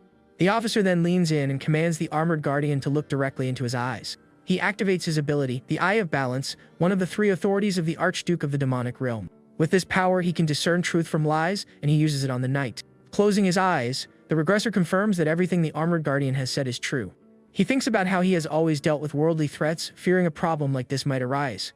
The man reflects on how he has investigated and verified dimensional matters countless times. Angrily, he wonders why things he has no knowledge of keep popping up. The knight then mentions the existence beyond the horizon he spoke of earlier. He reveals that this will seemed to harbor a strong resentment, almost like a curse. The guardian believes it might be because he carries the core created by the green dragon's power. UJ just watches him in silence, processing all this new information. Suddenly, his hand moves with incredible speed toward the armored knight. In the blink of an eye, the protagonist strikes the guardian, who is shocked by the action. With a precise blow, his hand phases through the knight's armor and closes around the power core. The guardian groans in pain as the man's hand tightens around the core in his chest. In one swift, brutal motion, he tears the power core from the knight's chest. Holding the core, the protagonist realizes it is the grandfather clock authority. Instantly, the ability activates, allowing him to comprehend the time flow distorted by the core. The authority proceeds to scan for hostile elements, rejecting anything that deviates from the timeline. With this newfound power, he observes the golden energy radiating from the knight's core. This energy expands and intensifies, showcasing its immense power and temporal control. Next, a golden hourglass materializes and the authority begins analyzing all external threats. He notices the authority has started to intervene, but for now, there's nothing he can do. Because of this, the man figures he has no choice but to wait and see how things unfold. The knight wonders how the light transformed into a clock, and if the crisis has been averted. The regressor then questions what they'll do now, since he's handling the dragons alone. One of them explains that the magic binding on the dragons is gone, so there's no reason to stay. The official states he doesn't mind, as long as they stay out of trouble, surprising the knight. With that, the guardians offer an awkward farewell and begin to exit the man's apartment. Silently, the protagonist watches them go, looking thoroughly exhausted by the entire ordeal. The leader, however, remains behind, stating he cannot leave, which startles the regressor. He reveals himself as a guardian of the history of causality, prompting the man to question him. Out of patience, Ujete floors him with a powerful kick, causing the knight to cry out in pain. Pinning the knight with his foot, the official declares he will ask only one more time. The protagonist then glares at him coldly, inquiring if he truly intends to stay. Even pinned and defeated, the armored knight insists that leaving is absolutely not an option. A powerful aura flares around the protagonist as he prepares to shatter the knight's stubbornness. Turning, he asks one last time if the armored guardian is absolutely sure he won't leave. The regressor stares him down, a bluish aura emanating from his body. Once more, the knight confirms he cannot go, as his duty is to protect Green. The others remark it's useless, since their leader is incredibly stubborn and won't listen. They call him a fool for refusing freedom and tell the man to do as he pleases. For a moment, the protagonist remains silent, appearing to weigh a crucial decision. A smile spreads across his face as he announces it's alright. He seems to have found a solution. Wielding his energy sword, he swiftly dispatches the other knights, leaving them stunned. The helmet of one guardian clatters to the floor, completely shattered by the strike. The leader demands to know why he was spared, and the man clarifies he wasn't testing anyone. He then questions the knight's fierce loyalty and dedication to protecting Green. The guardian explains it's simply his unwavering allegiance to the Green clan. The official says he understands that loyalty, but he is already protecting the Green Dragon himself. The man asks what he can possibly offer as a guardian, and the knight falls silent. With a grin, the protagonist reveals there's a role that would suit him perfectly. On cue, the girls emerge from their room, and the man tells them to welcome their newest member. He then introduces the knight as their newly hired janitor, leaving him utterly shocked. The armored guardian stands speechless at his new title, unable to process what just happened. In the kitchen, the armored knight washes dishes while wearing a pair of pink rubber gloves. With a sigh of resignation, he tackles his new job clad in a pink apron. He finally questions the protagonist about the role, and the man asks if he has a problem with it. The guardian fails to see the connection between being a janitor and protecting the Green Dragon. The official reiterates that he alone is enough to protect the girl, but he made a spot for the knight. With a menacing glare, UJT warns that if he fails to do his job properly, he will be eliminated. The knight resumes washing the dishes, wondering how he got himself into this mess. Suddenly, Green appears and recognizes him. The guardian asks if Miss Yu Bomb is feeling alright.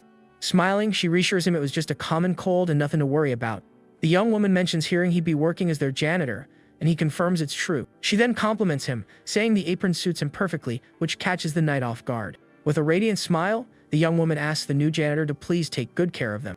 Completely charmed, the armored guardian blushes beneath his helmet at her praise. Newly motivated, he eagerly grabs a plate to dry, ready to tackle his work.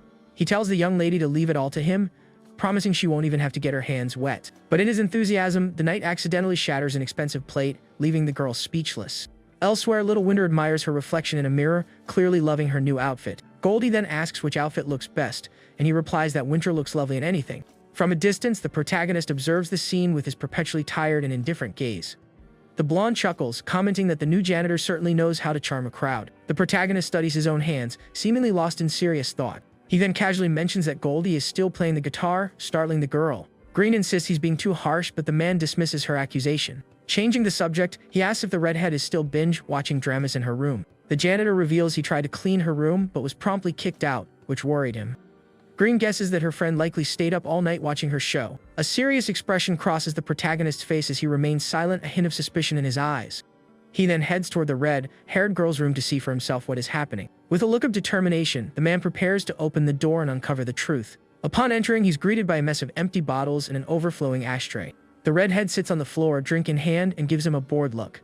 She asks what he wants, and he retorts that he came to check if she was still alive in there. On the TV, a scene from an epic drama shows a soldier crying out for his country and his people. The regressor asks if that's all she's been watching, and she confirms it with a question of her own. She mentions the series has 7 seasons, but he finds the story poorly written and historically inaccurate. The man suggests she stop watching, and the redhead sarcastically calls him a genius for the idea. He then tells her to come out, explaining he has something important to say, leaving her confused. With Little Winter on his lap, the protagonist announces they're having a deep clean. The girls are taken aback, and Goldie demands to know the reason for the sudden dorm cleaning. He scolds them, explaining that even if they aren't human, they should still live like them on Earth. Goldie protests that her mother taught her never to enter another's nest without permission. But the protagonist counters, asking if her mother didn't also teach her to keep her own nest clean. He then instructs them to leave the living room and kitchen to the janitor and to clean their own rooms. The redhead bristles, asking why she should have to clean when they have a janitor for that very purpose. Disgustingly, the young woman picks her nose and flicks a booger at her friend, who shrieks in terror. The man then taunts Goldie for hating messes despite her own room being so chaotic. The redhead orders the janitor to clean her room while she heads out for a workout.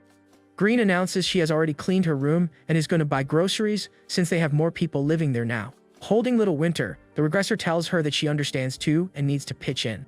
He is suddenly reminded of the terrible meal Green cooked for him once.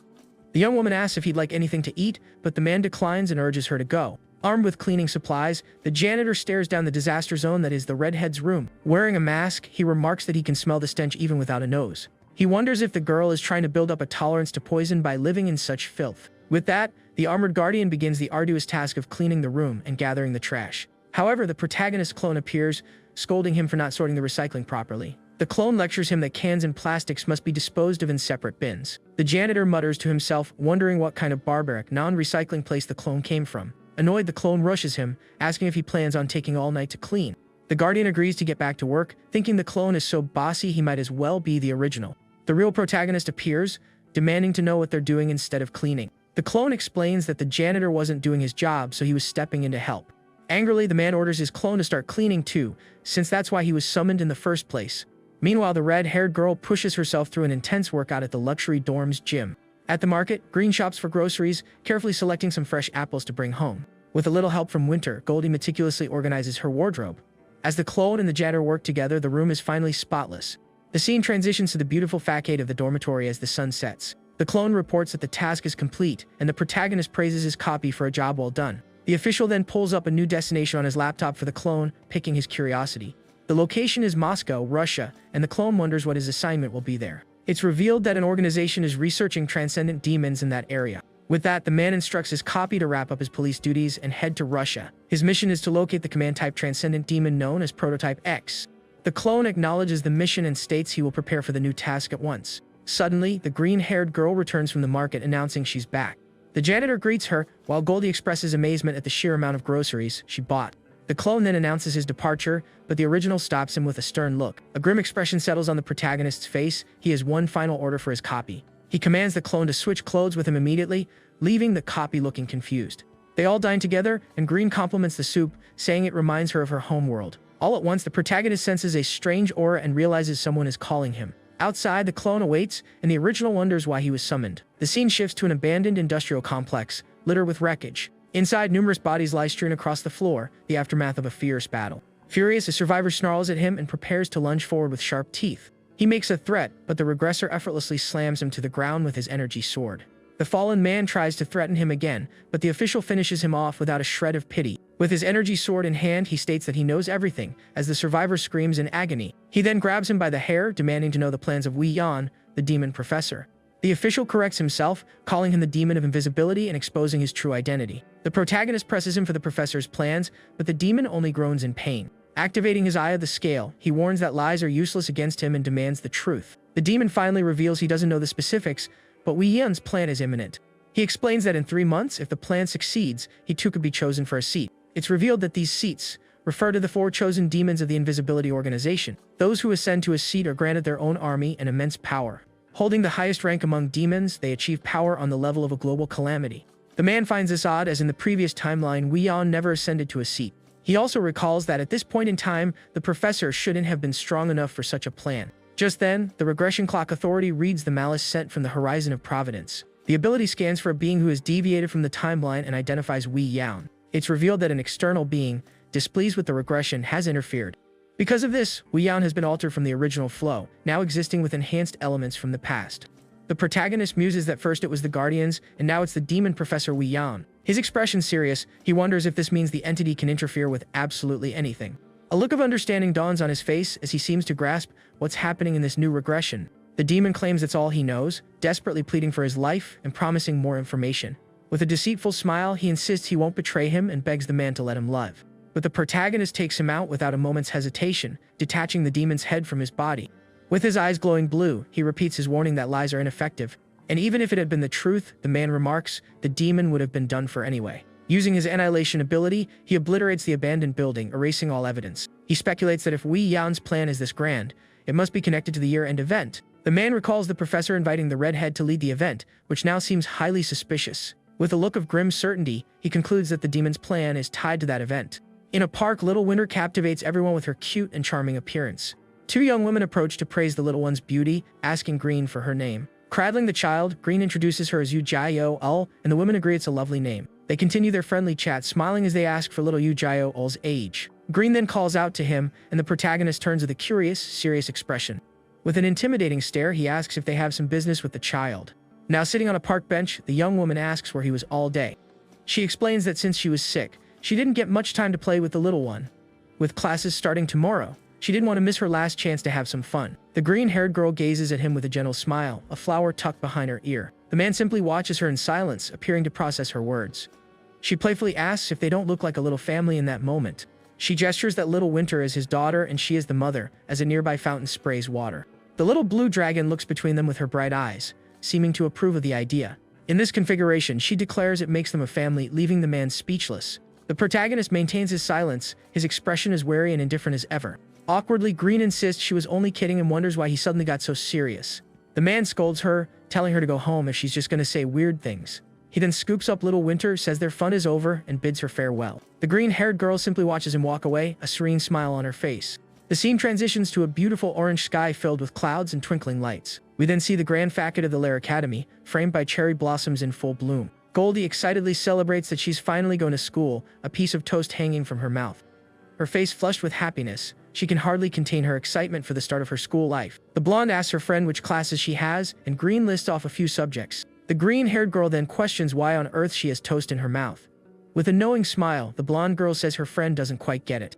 She explains that if you're rushing to school with toast in your mouth and you bump into someone, that person you run into is destined to be your partner for life. Goldie is ecstatic at the thought, dreaming of meeting her fated partner. But suddenly she collides with the redhead, who grins at her mischievously.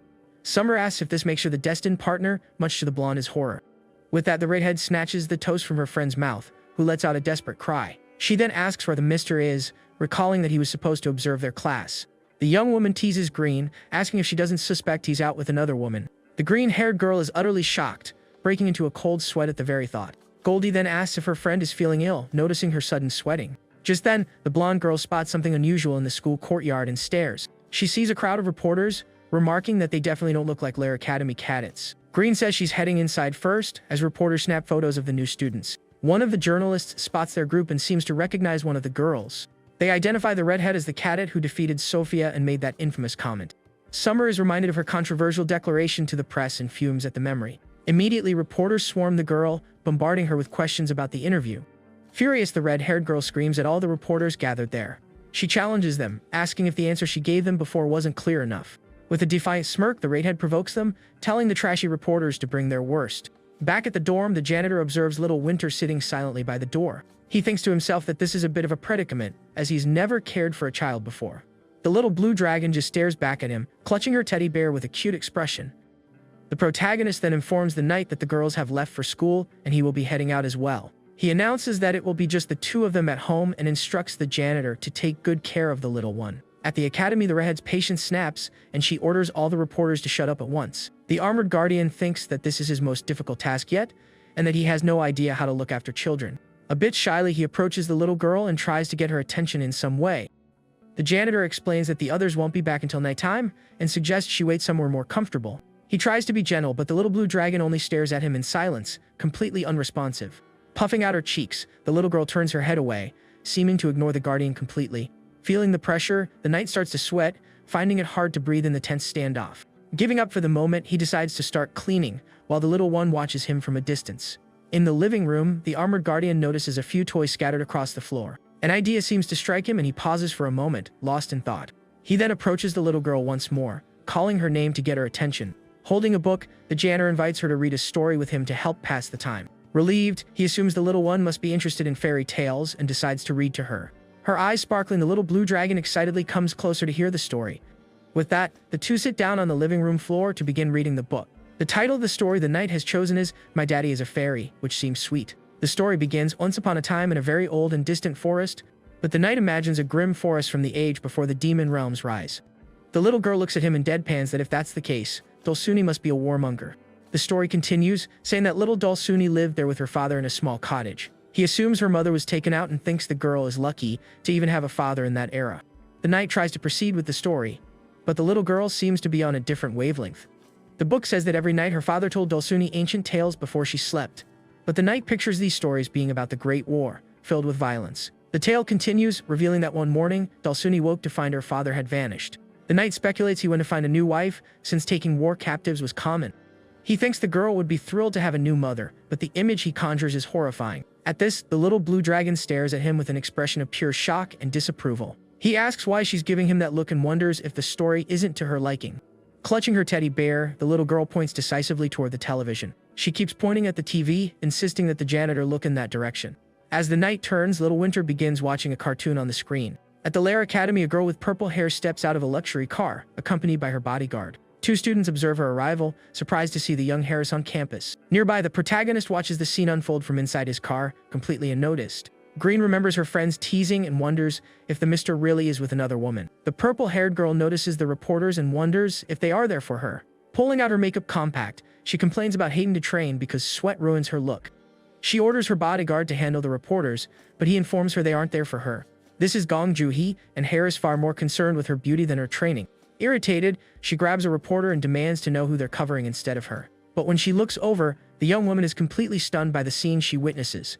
One student remarks how beautiful the redhead is as she uses another cadet as a human chair. Goldie asks why her friend is doing that, and the boy explains he willingly let her. He confirms he's a fan, but Summer has no idea what that word means. A reporter attempts to start the interview, but the redhead warns that without order, there will be no interview. She points to a reporter in a cap, who introduces himself as being from a Taiwanese broadcast team. The young woman cuts him off and tells the next person to speak, shocking him with her bluntness. Another asks if she plans to compete, and the redhead bites his microphone, declaring it's a piece of junk. Then someone asks about her fan club. She finally understands what the boy meant and calls them all idiots. Suddenly, a reporter with a slimy smile introduces himself to her as Park Kang-ho. With a lecherous look, he asks about the phrase she had shouted at the academy before. The reporter stares at her with a disgusting grin, suggesting she had a different intention behind her words. Angrily, she tells him not to elaborate on what he's thinking right now. She says he already knows what it means and asks if his mind is filled with nothing but filth. The man claims that being young, she wouldn't understand, but that's just how journalists are. Her eyes flash as she demands to know why he's so obsessed with her choice of words. With a malicious smile, the young woman provokes him back, asking if he wants to try it with her. The camera captures the girl's furious expression, her teeth bared in pure rage. The reporter grabs her by the collar, taunting that aggressive behavior gets more views. At this, the redhead's hand clenches into a tight fist, and she tells him to say whatever he wants. Goldie pleads with her to ignore him, but her friend declares that her patience has run out. The man threatens to write the article however he sees fit, wondering how to provoke her further. Furious, she warns him he'll be taken out before that article ever gets published, alarming Goldie. But before her punch can land, a mysterious hand catches her wrist, stopping the blow. The protagonist has finally arrived, and Goldie exclaims that his timing is perfect. Enraged, the redhead tries to defend herself, insisting it wasn't her fault and that this pig provoked her. But the man ignores her protests, hoisting her over his shoulder like a sack of potatoes. She struggles, screaming for him to put her down, but the official simply announces the interview is over. With a dark glare, he warns the crowd that it would be best if this incident didn't appear in any articles. Shrouded in a blue aura, the man walks off with the struggling redhead, leaving the reporter on the ground. Without a shred of pity, he stumps on the reporter's camera, shattering it completely. Seeing his camera destroyed, the reporter panics and says he understands the man's message loud and clear. As she's carried away, the red-haired girl looks back, her face a mask of complete shock. From a distance, the Harris remarks to her bodyguard about the mysterious protagonist's physique. She asks if her guards saw that and suggests they look into the girl's family background. The scene shifts to a classroom where a man introduces himself as Kai, the fencing instructor. The professor calls for Goldie not to be late as the protagonist enters with the redhead. With all the students seated, Professor Kai prepares to begin the day's first lesson. He expresses surprise that she hasn't left, and the young woman retorts she's seen worse. The lesson is on the history of fencing, but the redhead complains, eager to just start fighting. She thinks that she needs to train relentlessly to one day defeat that armored knight. Bored, the girl grumbles that she's been living a pretty quiet life at the academy lately. But the protagonist reminds her she just tried to assault a reporter, which irritates her. She demands to know why he's in class with her, and he replies that she already knows the answer. The redhead gets defensive and leans in closer, but the man tells her not to get so close, as it's warm. With a mischievous grin, the young woman teases him, asking if he's getting shy. The protagonist, however, maintains his indifferent expression, completely unfazed by her provocation. Puffing out her cheeks, the red-haired girl complains that he's no fun at all. He states that studying isn't meant to be fun, and she clarifies she wasn't talking about studying, but about him. She then looks him in the eye and says that if he's going to be a kidnapper, he should at least be an entertaining one. The young woman recalls watching him fight, remarking that at first, he seemed quite twisted too. Because of that, she had hoped her days would be filled with dopamine, but she's been sorely disappointed. He tells her he has the perfect remedy for her boredom, a statement that seems to confuse her. The man notes that today's events were already quite stimulating, though not what she expected. The scene changes, showing a storage shed just outside the Lair Academy. The professor notices the raid head's fidgeting and says he has a cure for her boredom. Angrily, she complains that she wanted real action, like fighting and celebrating victory with drinks. For their disruption, the professor sentences the girl and her guardian to stay after class for detention. Irritated by this turn of events, the young woman grinds her teeth, clearly displeased with the idea. Inside the shed, she cleans wooden swords with an expression of pure rage and boredom. She asks if they can't just call the janitor, but the protagonist says that he enjoys cleaning.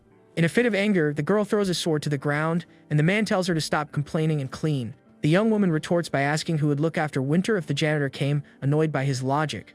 She then shifts topics, asking if he was a good student, and the man replies that he never had the time for school. With a smirk, the redhead teases him, saying that's just an excuse for being unintelligent. But the protagonist reveals it was wartime, and he was too busy just trying to survive. She immediately feels bad for her joke, and the man questions her sudden change in demeanor. Sucking on a lollipop, the young woman stares at him with a serious, contemplative expression.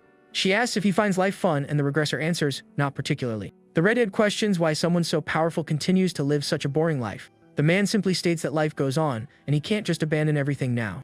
The redhead asks what this weird conversation is about, but he just tells her to quit chatting and get back to cleaning. The scene transitions to the beautiful facade of the dormitory under a starry night sky. In the living room, Green and Little Winter are playing with blocks while the redhead watches from a distance. Sitting on the sofa, the red-haired girl intently tries to solve a Rubik's Cube, but she seems to be struggling with the puzzle, while the janitor continues his cleaning duties.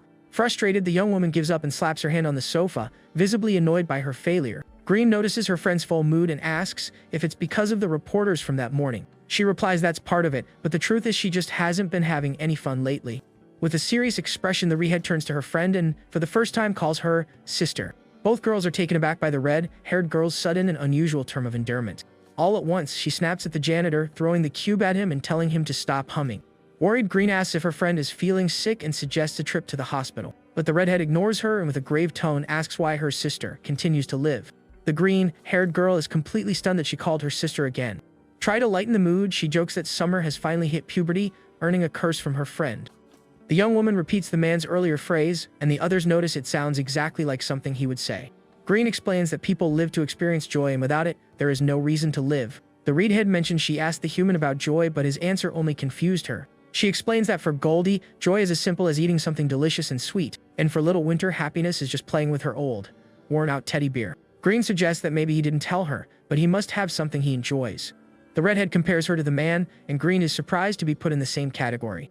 The young woman then asks if her friend finds anything fun, and the other replies that she's boring too. With a smirk, Summer declares that they are both unreadable and incredibly dull to be around. Suddenly, Green remembers something and, with a knowing smile, says there is one thing he likes. She reveals that the mister actually gets embarrassed sometimes, a thought that startles the redhead. Smiling, Green admits she also used to think he was cold but was pleasantly surprised. Goldie comes rushing down the stairs, calling for her sister, looking thrilled about something. She then recalls the sight of the mister sitting in the park, holding Little Winter on his lap. Back in the dorm, Goldie throws open the door to the man's room without knocking. In doing so, the young woman stumbles upon an unexpected scene and is shocked by what she sees. She catches him shirtless and is completely mesmerized by the sight of his chiseled abs.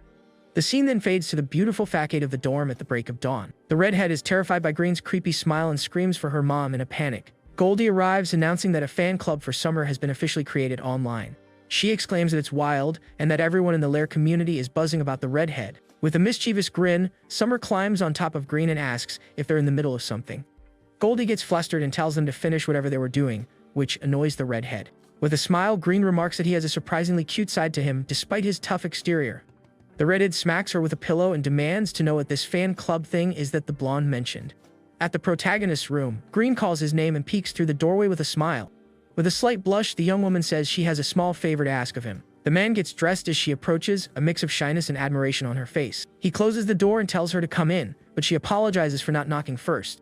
Bashfully, the young woman hides behind the door, seeming to work up the courage to speak. With a confident smile, she finally faces him and asks him to accompany her for the day. The official questions her request, noting that so far, he has only accompanied Summer and Little Winter. She complains that he's never once gone out with her, and the man awkwardly tries to explain. As it turns out, the redhead has a penchant for violence and starts fights with everyone at Lair Academy. And Goldie is easily swayed by anyone offering her a piece of fried chicken. The protagonist declines to go with her, and the young woman looks deeply disappointed by his response. The redhead asks where her friend is going, and Green announces she's going on a date with their uncle. Goldie is shocked by the news, but Summer dismisses it as just a routine guardian escort. Munching on a sandwich, the young blonde girl seems to be pondering something important. The blonde accuses him of playing favorites, which he denies, insisting it's not what she thinks. With a smile, Goldie says she understands and that while favoritism is bad, it's also natural. Green wonders aloud if this makes her one of the 97 abandoned ones, confusing the man. With a grim smile, the young woman likens herself to a fish that's no longer wanted after being caught. Goldie consoles her, calling him cruel for abandoning their poor green-haired sister. The blonde recounts that their mother knew 100 men but only truly liked 2 or 3 of them. The redhead says she gets why he only goes out with them and advises him to take Green out as well. The protagonist reflects that he can't just keep observing the girls from a distance forever. In an auditorium, Green introduces herself as the older sister of the renowned cadet, Uyorium. In the audience, guardians observe the cadets as an instructor gives directions. The scene then shifts to a large modern gymnasium within the Lair Academy. The man finally relents, and Green celebrates by hugging her friend with a triumphant smile. 2 female guardians whisper that they've never heard of the U clan, finding the name rather plain. They also note that U-Bomb is beautiful and achieved a perfect score in her selection interview. The teacher then instructs the cadets to form pairs, and one boy hesitates, too shy to ask anyone. With an encouraging smile, the instructor urges the students to gather their courage and ask someone they like. With the theory portion over, the teacher announces they will now practice social dancing. She explains that it would be far more embarrassing not to know how to dance later than to practice now. One of the students complains about how awkward dancing is, but the teacher rebukes his attitude. The instructor reminds them that as superhumans, they will one day be expected to dance at formal events.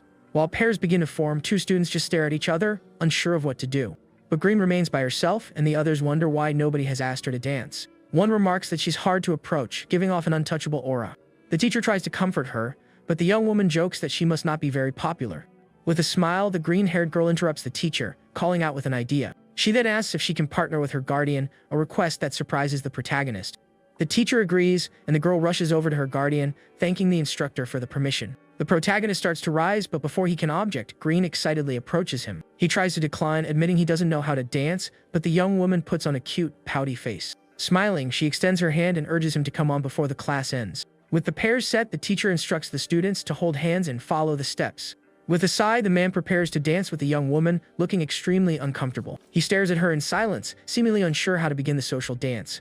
Blushing slightly, the green-haired girl also seems a bit flustered by the situation. The Regressor's hand trembles as he hesitates, appearing embarrassed to touch the girl. She teases him with a smile, asking if he's feeling shy about touching her. The young woman then gently takes his hand, telling him not to worry about a thing. She explains with a smile that emotions don't connect solely through the touch of one's hands. Green warns him not to dance poorly, as it could negatively affect his guardian evaluation. She asks if they can begin and then accidentally steps on his foot as they start to dance. With that, the two begin to waltz together, surrounded by imaginary flower petals and musical notes. Smiling, the young woman asks why his hands have suddenly become so sweaty. She teases him further, asking if he's so nervous that he's sweating in other places too. The green-haired girl briefly imagines the man shirtless, causing her face to flush. Flustered, she clumsily steps on his foot again and quickly apologizes for her mistake. In their close proximity, the two lock eyes in silence, a special connection seeming to form between them. The scene shifts to a cafe just outside the academy where the two are now seated. A bead of sweat on his face, the protagonist appears to be slightly flustered, but he quickly composes himself, his expression returning to its usual seriousness as he faces her. All of a sudden, the green-haired girl gets a nosebleed, looking very surprised. The official just stares at her with his typical indifferent expression, not understanding what's happening. Her face red and her eyes wide, the girl looks incredibly embarrassed. In a flashback, he's teaching a young woman to dance, telling her to go on too slowly. Back in the present, the young woman takes a sip of her drink, trying to hide her embarrassment. She wonders aloud why she's bleeding, and when he questions her, she yells back that she doesn't know. The young woman then compliments him, admitting she was surprised he could dance better than she expected. He asks if she needs to see a doctor, but she insists that dragons don't need such things. Dabbing her nose with a tissue, the girl seems to be lost in thought. In the vision, the woman praises him, saying he's not as rhythmically challenged as she had imagined. With an encouraging smile, she tells him he'll get the hang of it with a little more practice. The regressor replies that he's never been taught how to dance, which surprises the girl. She then gets up and asks if he has any plans after class, and the man says he doesn't. With a bright smile, the young woman invites him to do something fun with her, leaving him speechless. The scene transitions to a beautiful night sky dominated by a brilliant full moon. In Moscow, Russia, we see a research facility belonging to the demon organization Invisibility. Suddenly, a red alarm blares throughout the facility, signaling a major breach.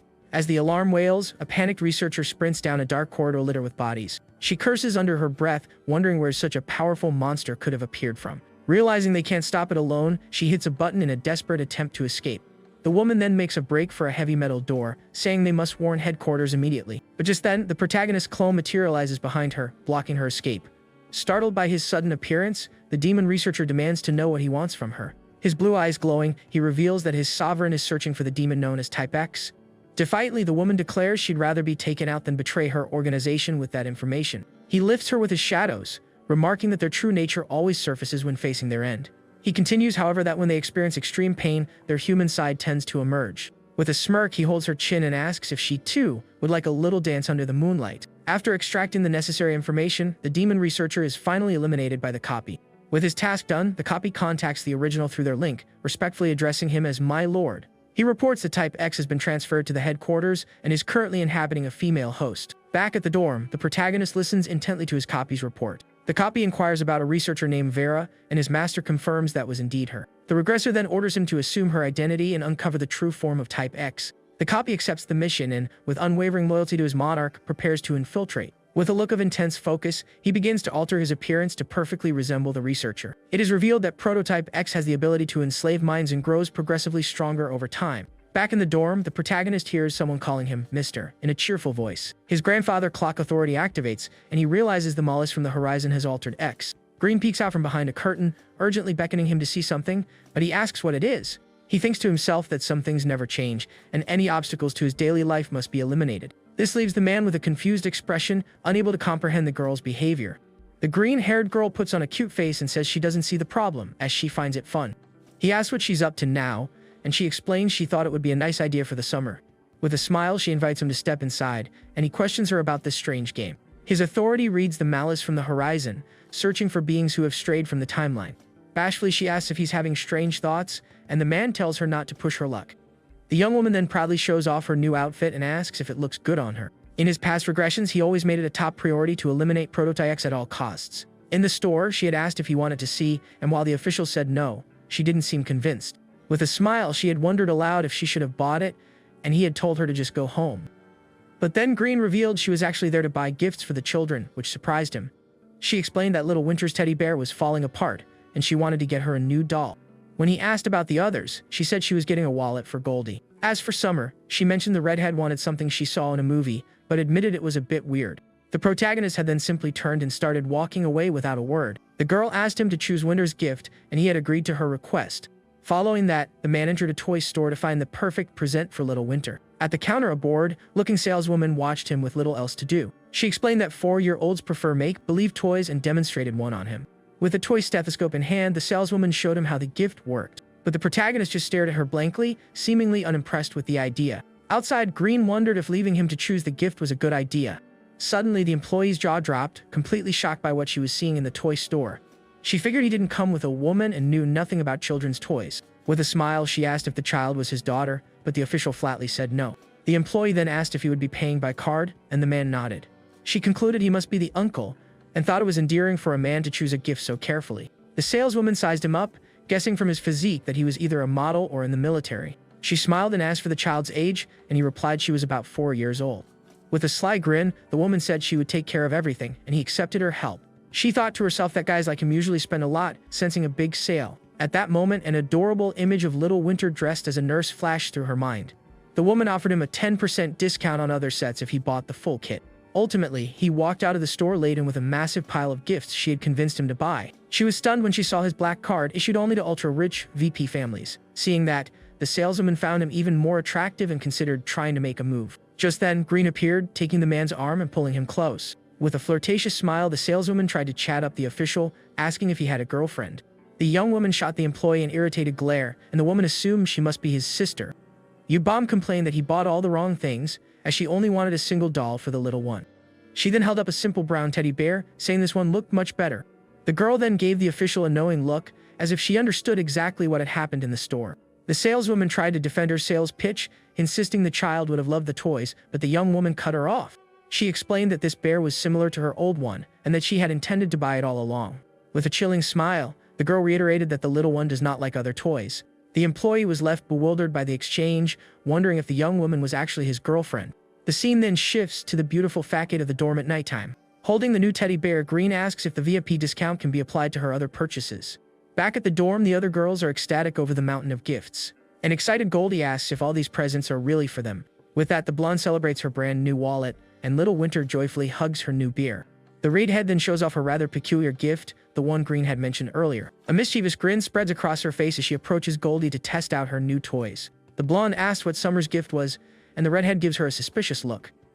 Little Winter thanks her guardian with an adorable hug, while another girl screams in terror in the background. With a smile, Green hands a gift to the man, telling him to accept one as well. Inside the box, he finds a blue necktie. The girl explains she bought it since he always wears the same one. She smiles and promises to buy him a full suit once she starts earning her own money, and the man thanks her. He tells her she should have bought something for herself, but she reveals that she did. The official asks what she bought, and the green-haired girl just smiles mysteriously. From a corner, the armored janitor watches the scene unfold in silence, a curious tilt to his head. The scene changes, showing that several weeks have passed in the bustling modern city where the academy is located. In his room, the protagonist gets dressed, appearing to be preparing to go somewhere. It's revealed that the young woman bought a special outfit she plans to show him later. He then calls for the janitor, who promptly appears in his room, still wearing the pink apron over his armor. The man informs him that he will be away for 3 days and trusts the knight with taking care of the little one. Elsewhere, a group of cadets prepares for an event, chattering that it's finally about to begin. The Regressor reveals that Summer will be accompanying him, and we see the redhead in her room with her toys. Over a communicator, he tells her there's no time to relax, prompting the girl to ask why. In a vast hall, scores of cadets gather before a massive shimmering purple portal. He observes that the young cadets look tense, likely having never experienced real combat. It's explained that within monster subjugation units, there is a crucial role known as the operator. The cadets will move in 3-person teams, guided by a guardian who issues their commands. For this simulation, each team's guardian will assume the role of operator for the mission. The event is called the Great Mental Battle Simulation, a virtual survival combat exercise. With that, all the cadets begin to file toward the portal to start the simulation. The redhead scans the other cadets as they get ready for the battle simulation. A blonde boy nervously introduces himself to her as Hizaki Sojiro. Immediately after, a purple-haired girl named Kim Jin also introduces herself to the young woman. The redhead thinks that she needs to find someone she can tolerate, since the mission requires a team of 3. The two then invite her to join their team, seeing as she is still by herself. Angrily, the girl scoffs, calling them losers and asking where they suddenly popped up from.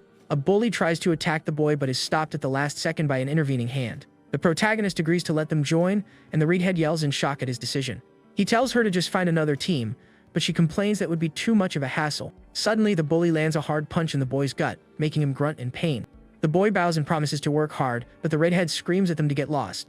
The bully gets in the young man's face, threatening that he'll be taken out if he gets on his nerves again. Frightened, the boy apologizes profusely while his partner watches the scene in silence. The aggressor then turns to the girl, stating that her boyfriend has already said he's sorry. With a malicious smirk, he grabs her and says that she also owes him an apology. Another bully tells him to cool it, but the man retorts that he doesn't care about the other guardians. He lifts the girl's bangs from her face, telling her to stop being so gloomy, but she tells him to back off. The man continues to taunt her, but the redhead suddenly appears, asking for the definition of a word he just used. The bully freezes, realizing the girl he was harassing is the infamous Yorium, known as the lunatic of the Blue Dragon Academy. She repeats her question with a dead, serious expression. He recalls being warned to stay away from the redhead, as she was considered extremely dangerous. The bully explains that the word refers to a cadet with no guardian and no influential connections. With a mocking smile, he gives a thumbs up, and the redhead seems to grasp the situation. Furious, the girl complains about being forced to team up with these powerless nobodies. The aggressor questions her, asking why someone with her strength would team up with them. He then invites her to join his team instead, a suggestion that shocks his friend. With a sly grin, the man thinks he can easily control the girl if he can just get close to her. He believes they're two of a kind and that he can manipulate her if he can match her tempo. But the redhead sends a powerful punch straight into the bully's face, launching him backward. His friends are stunned by the girl's raw power and the force of her surprise attack. The other 2 cadets are equally astonished by the scene and the strength of their new teammate. Enraged, the man threatens the purple-haired girl, asking if she wants a beating too. The redhead glares at him with pure hatred, demanding to know who gave him permission to touch her shoulder. With his nose bleeding, the bully calls her a psycho for attacking him so viciously. Furious, the young woman threatens him, vowing to destroy him if she ever sees his face again. With a hateful glare, the girl grinds her teeth and stares down her new, weak-looking teammates. From a distance, the protagonist watches the scene unfold with his usual tired, indifferent expression. Suddenly, a voice cuts through the hall, calling all cadets' attention to the start of the simulation. Professor Kwon K. Tae introduces himself and announces that he will explain the event's rules. He explains that the cadets have been divided into 50 teams and deployed to various starting points. He also warns that if a cadet is eliminated, they must wait 3 hours before they can rejoin. The protagonist then prepares to give his own team their final instructions. As they step through the portal, the team materializes in a dark cavern filled with a purple haze. With the explanation concluded, the professor wishes all the cadets the best of luck. It's revealed that the virtual dungeon for this simulation is called the Ent's Nest. The purple-haired girl points out that they lack both the speed and stamina of the redhead. The final rankings will be calculated based on activity points, eliminations, and total damage dealt. In another section of the cave, the bully is still complaining about his throbbing nose from the redhead's punch. The protagonist then asks the red-haired girl just how many teams she expects him to carry for her. The young woman compliments the design of the virtual dungeon as her team steps through the portal to begin. With a smirk, the redhead boasts about her weakness, but the other girl warns her about potential ambushes. The red-haired girl declares they should just charge out and defeat everyone, an idea the other strongly opposes. Annoyed, the young woman insists she doesn't need a plan and tells the other to just provide her with cover. The purple-haired girl argues that the other teams also have operators and won't be so reckless. Elsewhere, the bully is still nursing his headache, regretting that he ever provoked the redhead. The redhead asks the official if he has a target number of teams in mind, which confuses the man. The aggressor's friend questions his plan to kick one of them out to make room for the redhead.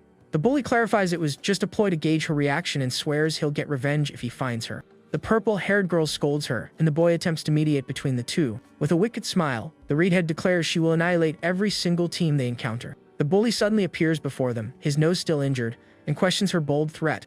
A malicious grin spreads across the red-haired girl's face as she challenges him to try something. In the blink of an eye, the young woman strikes him with a powerful blow, his health dropping to 17. The opposing team's operator is stunned, wondering how she managed to get behind him so quickly. The bully's teammates ready their weapons, preparing for combat. The red-haired girl lands gracefully with her sword drawn, and the operator screams for his team to prepare themselves. Wasting no time, the young woman lunges forward, her sword poised to strike the enemy with full force. With a terrifying smile, she informs him that this is not a battle, it's a one-sided hunt. And with that, the red-haired girl unleashes an attack on all 3 members of the enemy team simultaneously.